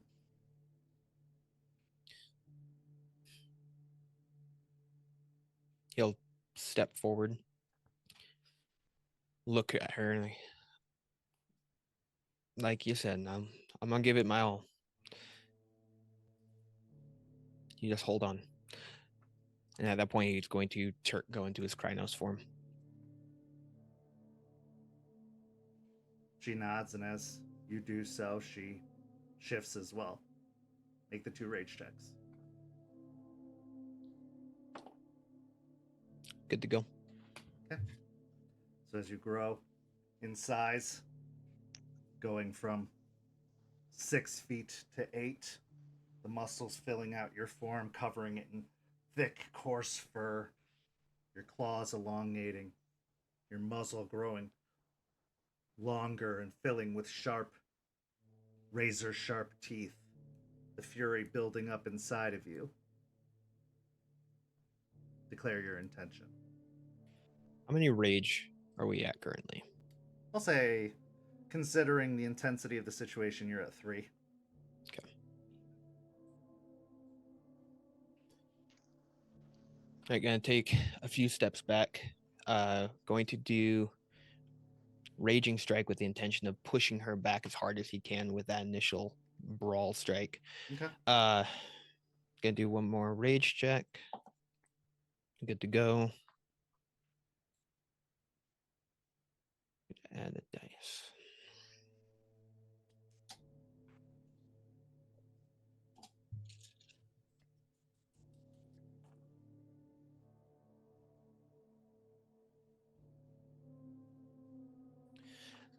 That's 9. Okay.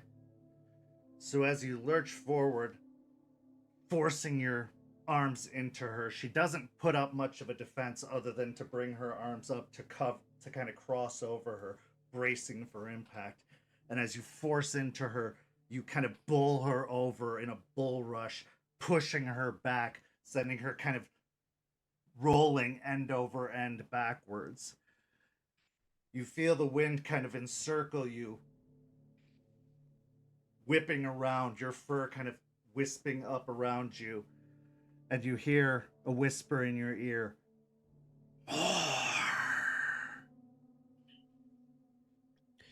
Gonna charge at her and try picking her up and throwing her. Okay, give me another strength and brawl.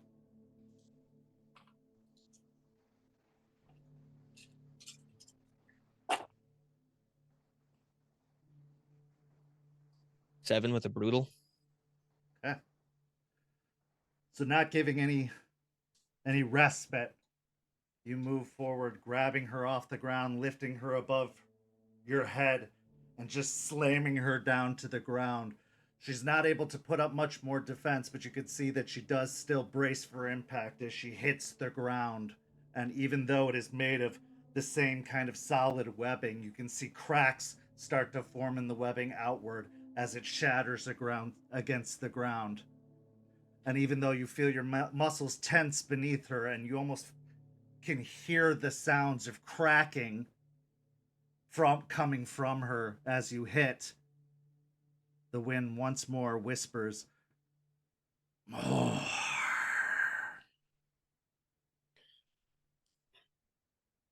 Gonna activate Razor Claws. I lose a rage.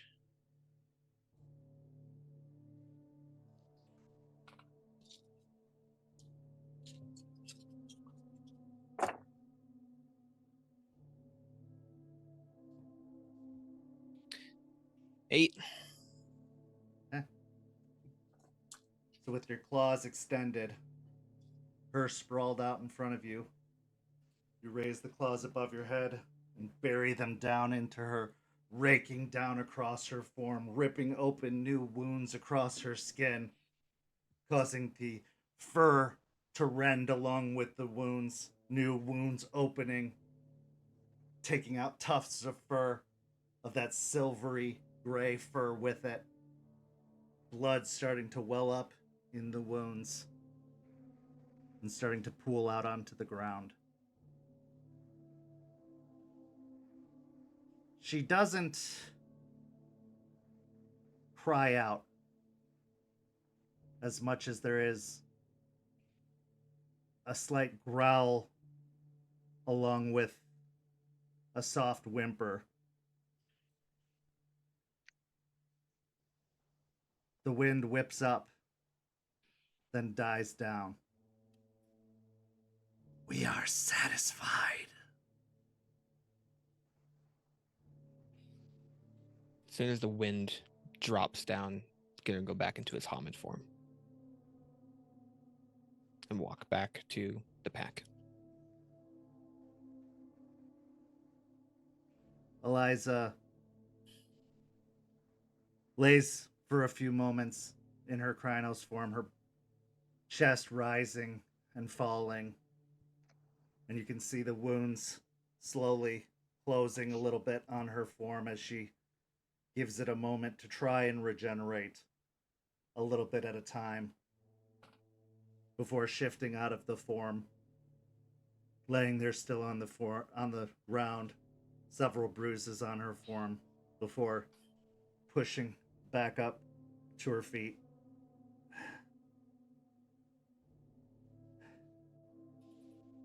Spirits of water, I beseech you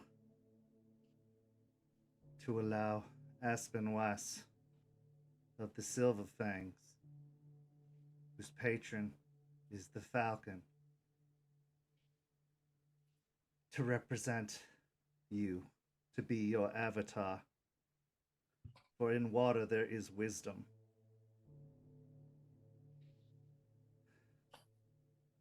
Please allow her to take your place and to enact your justice.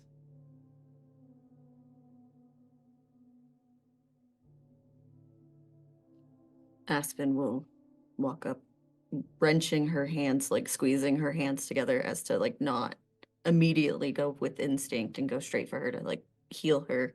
She walks up slowly and just looks at her.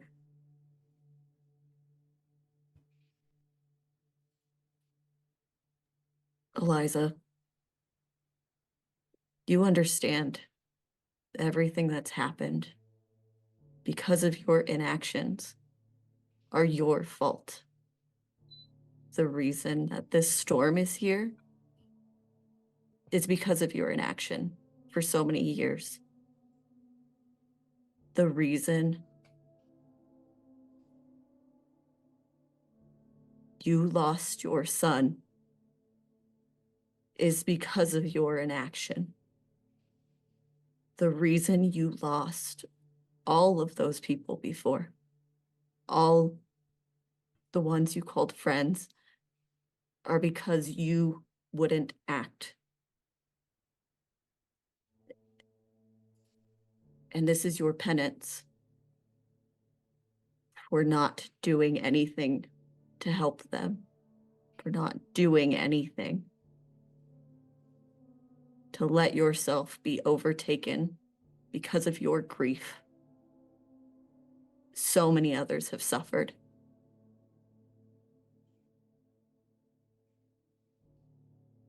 Give me 3 resolve and persuasion or intimidation rolls. The resolve being you mustering up the courage to say these things. Can I use my favor? Yes.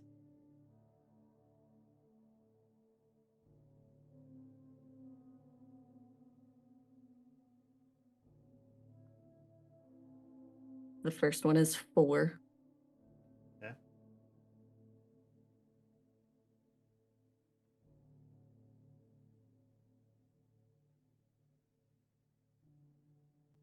Five.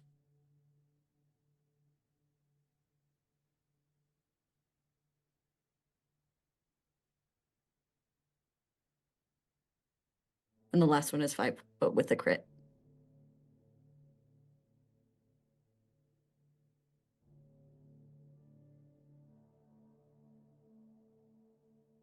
The rain that has been steadily falling, even in the Umbra,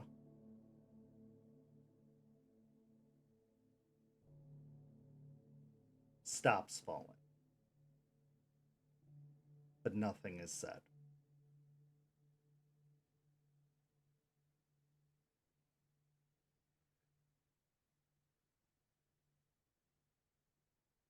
Eliza keeps eye contact with you.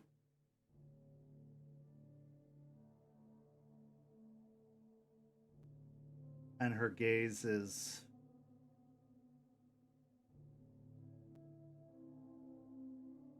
steely, to say the least.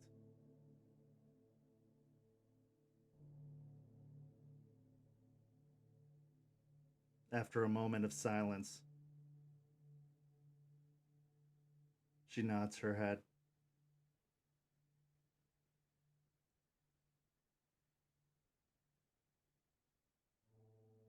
Spirits of the wild, I ask that you allow Jessica Bennett of the Black Furies, whose patron is the Gorgon, to be your avatar. For the Gorgon is the rebel, untamed and wild, breaker of barriers. Please let her enact your will. Please let her do what must be done by any means necessary.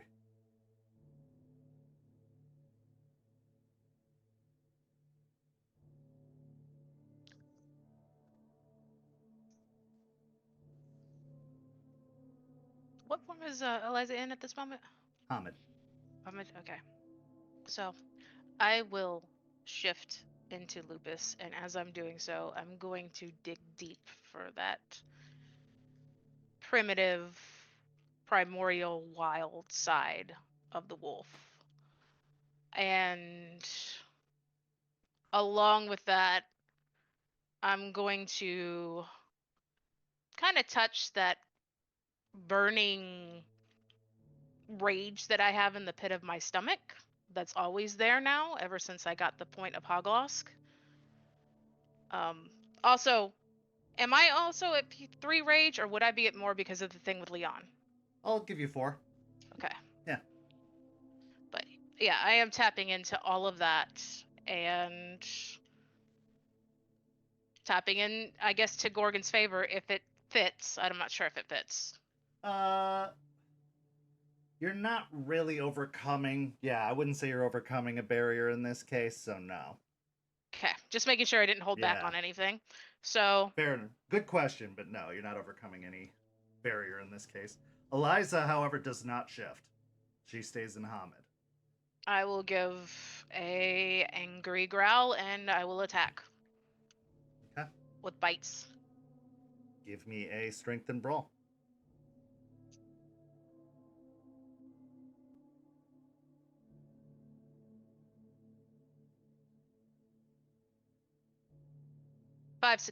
Six successes.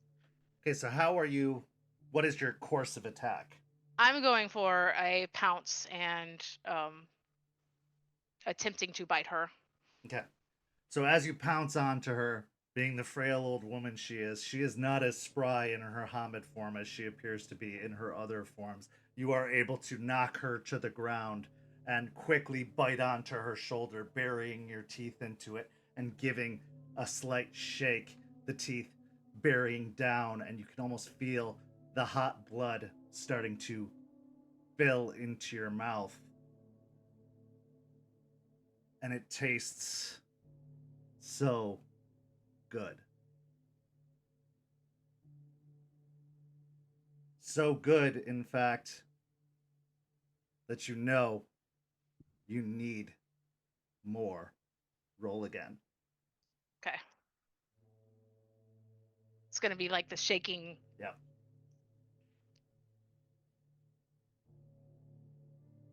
Four successes. Okay.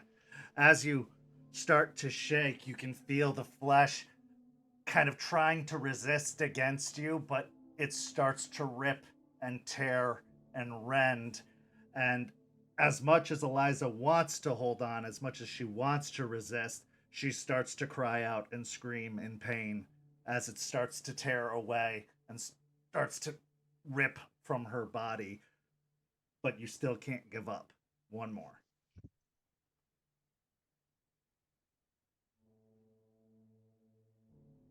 The rest of you, as you're onlooking, as she's down on the ground, you see that from the weaver's webs, vines have grown out of the earth and wrapped around her wrists and her ankles, pinning her to the ground so that she can't reach up to defend herself.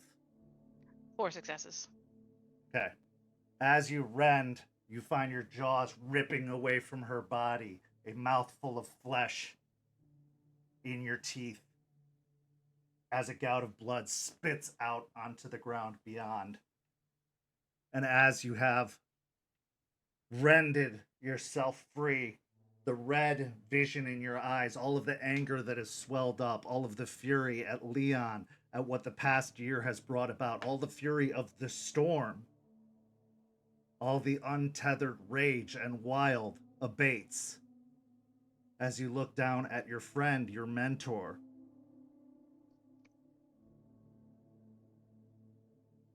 Such a pitiful, small, frail thing.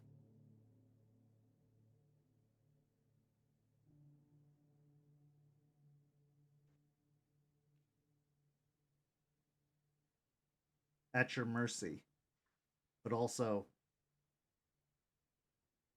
at your doing.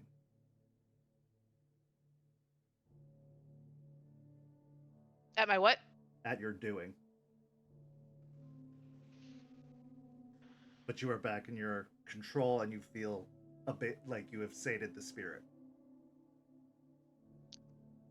I will spit out the flesh without swallowing it. And probably take that temporary point of anguish, or that point of anguish that I harmed my touchstone, as I shift back into Hamid and step back.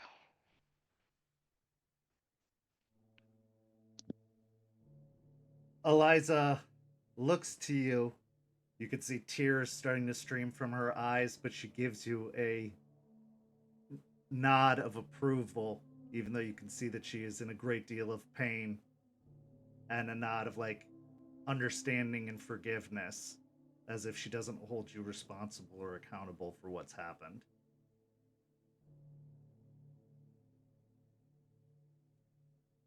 She sits up, reaching up to her shoulder. And as she does so, she utters some words, and a light glow comes from her hand, and the wound seals, stopping bleeding on her open wound on her shoulder.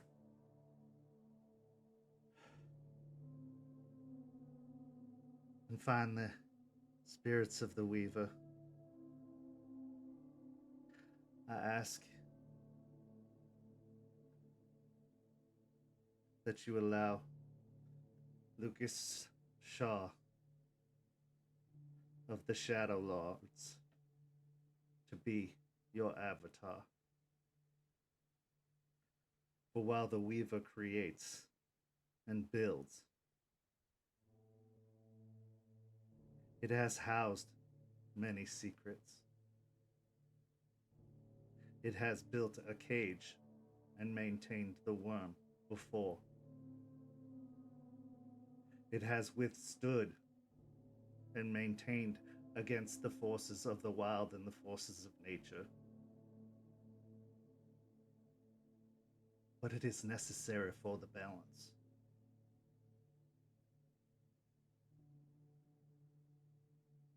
Weaver, grant Lucas Shaw the ability to give me my contrition.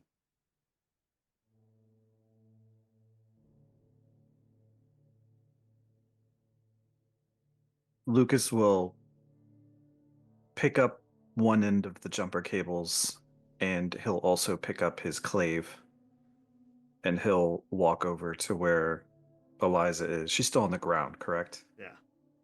Is there a puddle formed around her? Oh, yeah. Okay. He'll attach each end of the jumper cables to each end of his clave, and he'll lay it down gently in the water in front of her. Silver was the first of the Weaver's gifts that we Guru harnessed. And electricity was the greatest gift that the humans harnessed. Coincidentally, silver is one of the most conductive metals ever. And he'll set it into the water, and he'll take a few steps back to where the battery is, and he'll pick up both ends, and he'll kneel down, and he'll look at her for a moment, and then press them down onto the two leads. Okay. Give me composure and resolve. As you make connection with the battery, Eliza stiffens as the electrical charge has hit the water and sparks begin to fly. Her body going rigid and stiffening against the ground. Her screams are almost immediate as the volts course through her body. What did you get on the first? 4 successes. 4 successes. You hold down the charges, but only for a couple of seconds before you pull them off.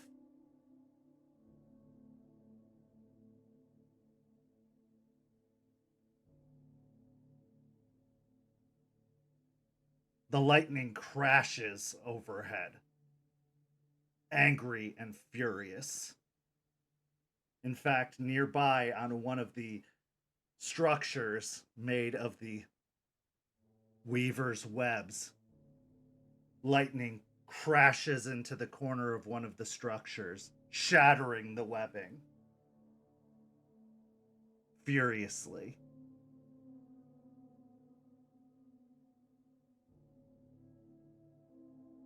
He'll watch her for a moment, and then he'll do it again. Another composure and resolve.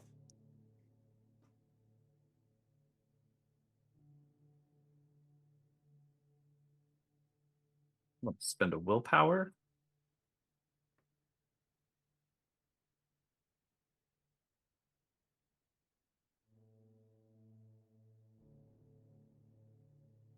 Three successes.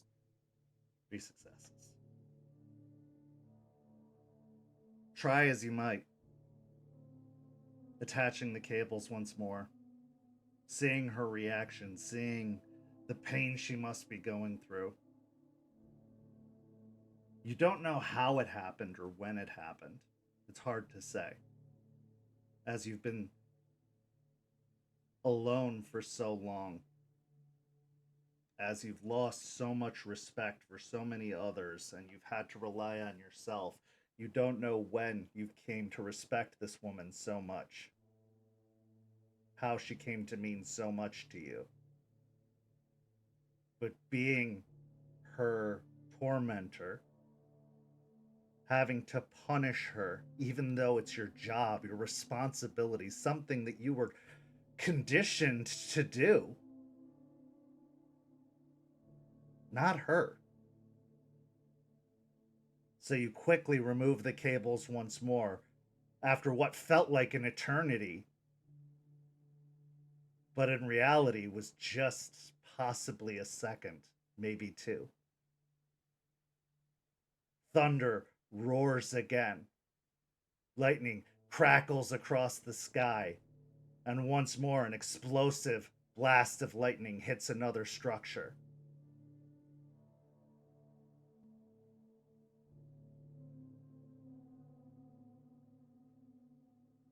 He'll stand up for a moment and kind of take a couple of paces left and right.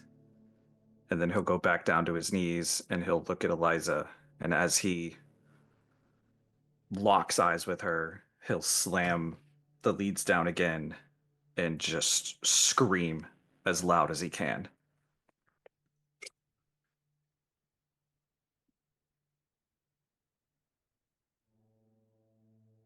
Let's spend another willpower.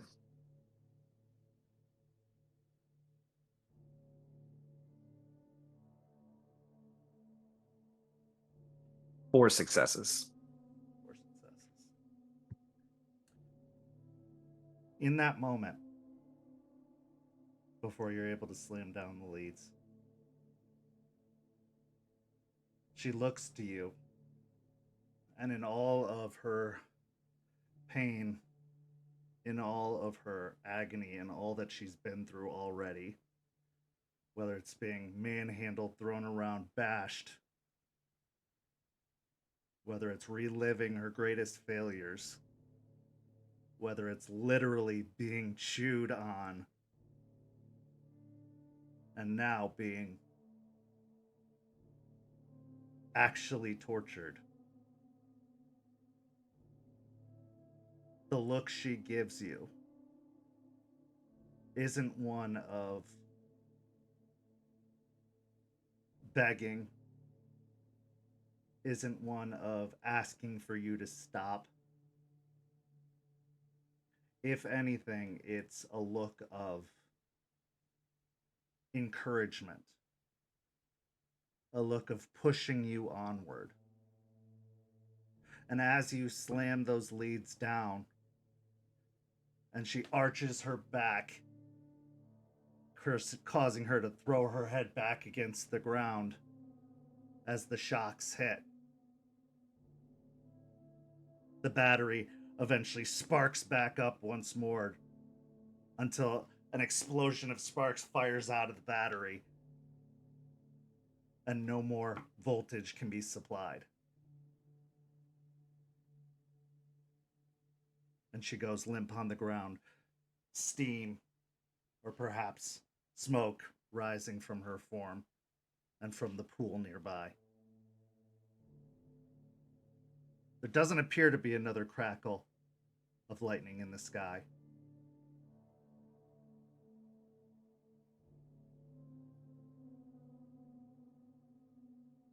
Silence falls. The rain has stopped.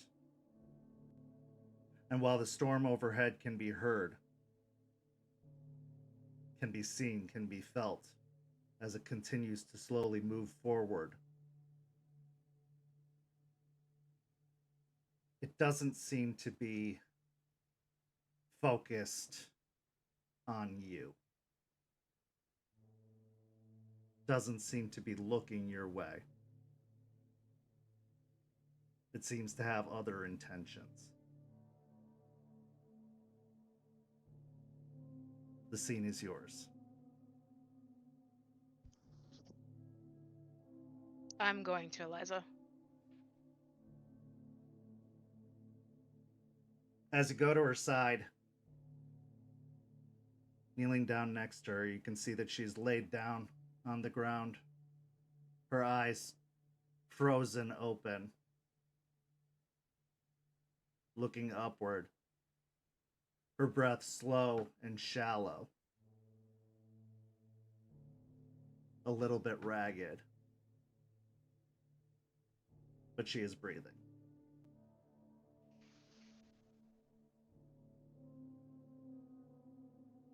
Look to Aspen and then back, like, not sure what to do.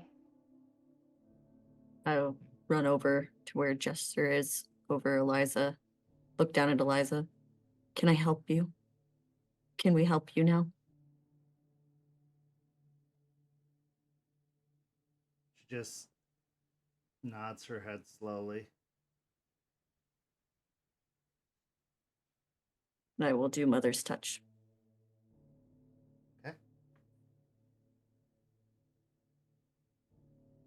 Lucas will pull the cables that are attached to the clave away from her, as I'm sure they're extremely hot, and I don't want anybody stepping on it or burning. With 3 successes, as you lay your hands upon her, you can see that there are burns upon her foot and upon her hand where they were touching the pool, likely the conduction points of where the shocks had entered her body from the electrocution. You can see some of the wounds from the bite marks of Jester and some of the bruises from Aiden. They start to heal up a little bit, but not a great deal. She is still pretty badly wounded, but with that little extra healing energy, she sits up.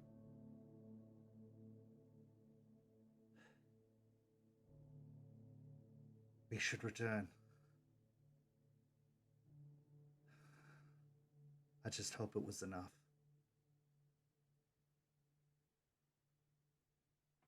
She reaches out one hand towards Jester, the other towards Aspen. Take hands, everyone. We must make our way back. Take your hand. Gather up the stuff and do the same thing. She starts the mantra, taking the rite of shadow passage. And before long, you find yourselves in a circle on the floor inside of the storage unit once more, having made the transition back. Once you've returned, Eliza is rather quiet as she gathers up some materials and makes her way over to a corner. She starts laying out the materials. The next part I'll have to do myself. But thank you, all of you. You have done well. We'll see how the rest goes from here. I'm gonna reach out and I'm gonna do Mother's Touch one more time. Okay. Regardless, just do it again.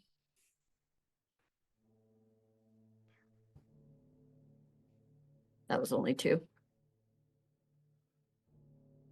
Another bite mark kind of heals up, and the teeth wounds kind of slowly start to disappear. She lights some incense, goes by the door, opens it enough that some of the wind can come in, some of the rain can pool. And she sits down and begins to chant in a mantra. The scene remains yours.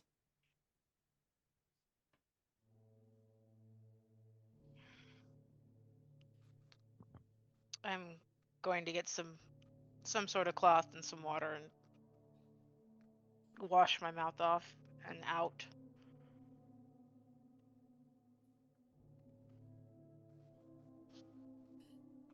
I need some air. I'm gonna open it up a little bit and step outside. Yeah, I'll follow Aiden.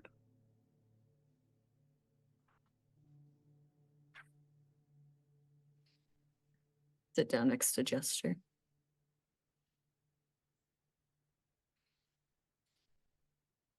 Didn't like that. Yeah.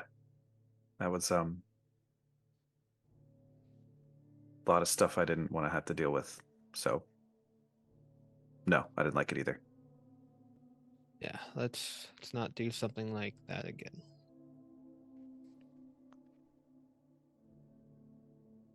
Further accentuates the point I made earlier by you saying that, right? You realize that? Yeah, I kind of understand it a little bit further now, having to go through it. But hopefully it's not that bad next time. Yeah. Is your clave okay? Oh, the hot. It's still in there. I'm not going to be handling that thing for probably another hour. So, but no, it should be fine. It's all part of the process for those things. You good though? You all right? The end there, you haven't heard you make a noise like that. Yeah, stuff like that. That's what we do. And I mean we by We, Gotcha. but it's complicated. It's no matter, how many times we do these things or I follow what is supposed to be done, that I was taught to be done, I still, even standing out here in this, I still don't hear him. It's frustrating. So, yeah. So you're saying it doesn't get easier if this continues? No, definitely doesn't. Awesome. Okay. Oh. It's still kind of pretty though. And it's nasty out here, but it's not too bad. Clean. It's clean. That's why I like it.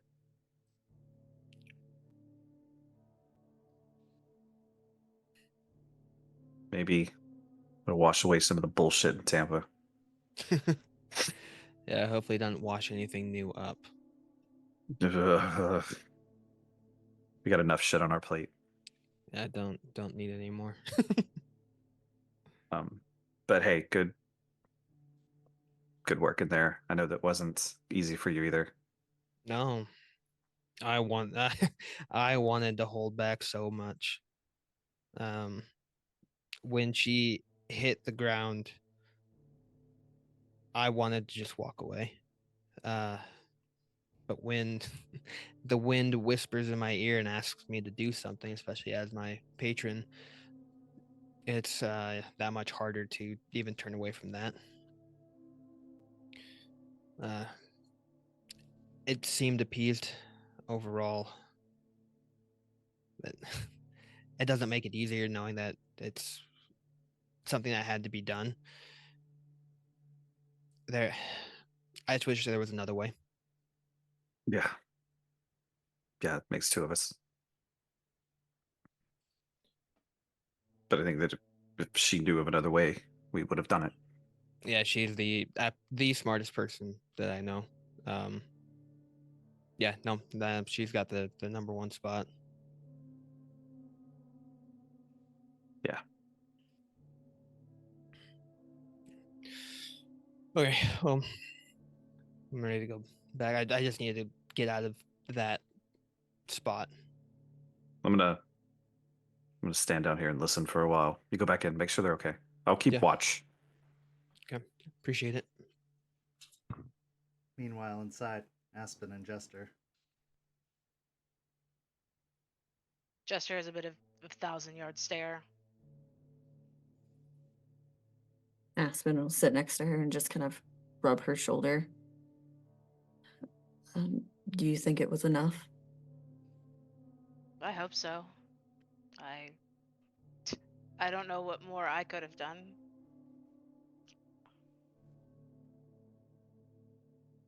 I lost myself for a bit. Yeah, well, it's what she wanted. She said not to hold back, and you doing that for her, no matter how bad it hurt you, that's really brave. Yeah. Brave. Aspen, how are we supposed to win this? I don't mean Tampa, but the war for Gaia if we keep hurting our own.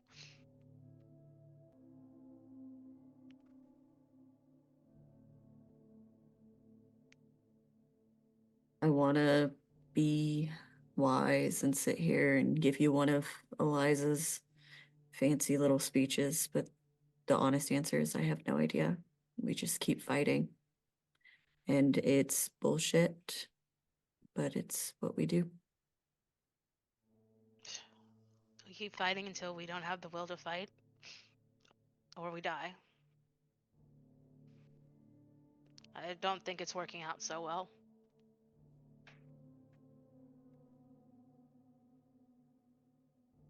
We have moments. We have a life to live still. And Except when it gets taken away from you bit by bit.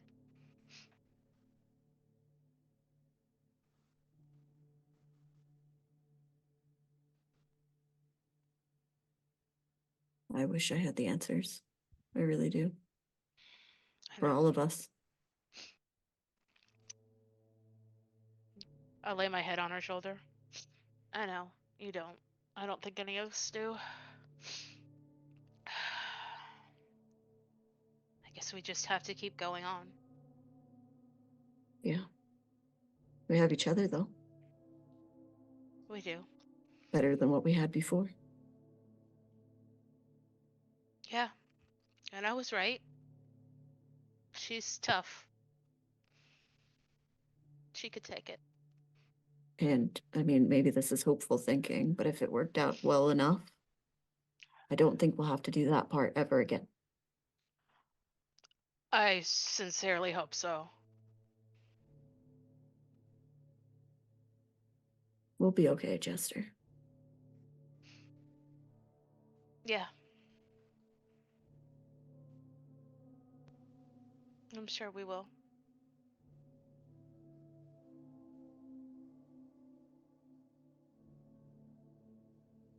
And with that, our scene comes to a close. We transition to a development property across town, where a luxury sedan pulls into a parking lot in a strip mall. It looks like it's been newly built. No businesses have moved in yet. There are no logos to be had. All of the signage doesn't have any logos. Nothing's taken up residence. As the sedan parks, Charles climbs out of the driver's seat. He moves to the trunk, opening it up. Pulling out the body, he slings it over his shoulder, and it wriggles a little bit as he walks towards one of the businesses, fishing some keys out of his pocket. He unlocks the door and walks inside. We pan away from the building to see a sign by a road that says, "Now leasing. Contact Tampa Property Management."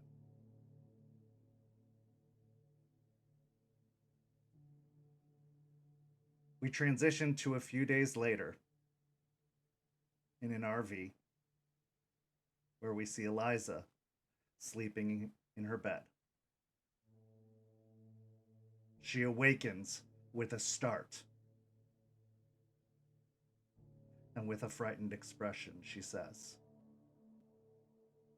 "It wasn't enough." And that is where we end our story this evening. Thank you so much to these amazing players. Thank you so much to everyone watching at home. Keep up with Rage Across Tampa. We are back, baby, and we will be back next week. Same bat time, same bat channel, 10 p.m. Eastern on Twitch. And keep up with our other programming. We've got What the Hell Is That? And Bloody Strings on YouTube, where you can watch it live at 8 p.m. Eastern on Friday and Sunday, respectively, over on YouTube, where it airs live now. So keep up with those programs as well. Thank you so much for watching. We've missed you so terribly. Go follow St. Pete by Night on all of the social media listed below. And go check us out on our new website, stpetebynight.com, .net, or .org. They all go to the same place. There are some new features there. And if you're interested in the world of darkness, come join us. We have play-by-post, and we have one-shots being listed all the time. There are all these opportunities to get in on the fun. So come become a part of our community. But thank you so much for joining us, and we'll see you next time. Have a lovely evening, everyone. Good night.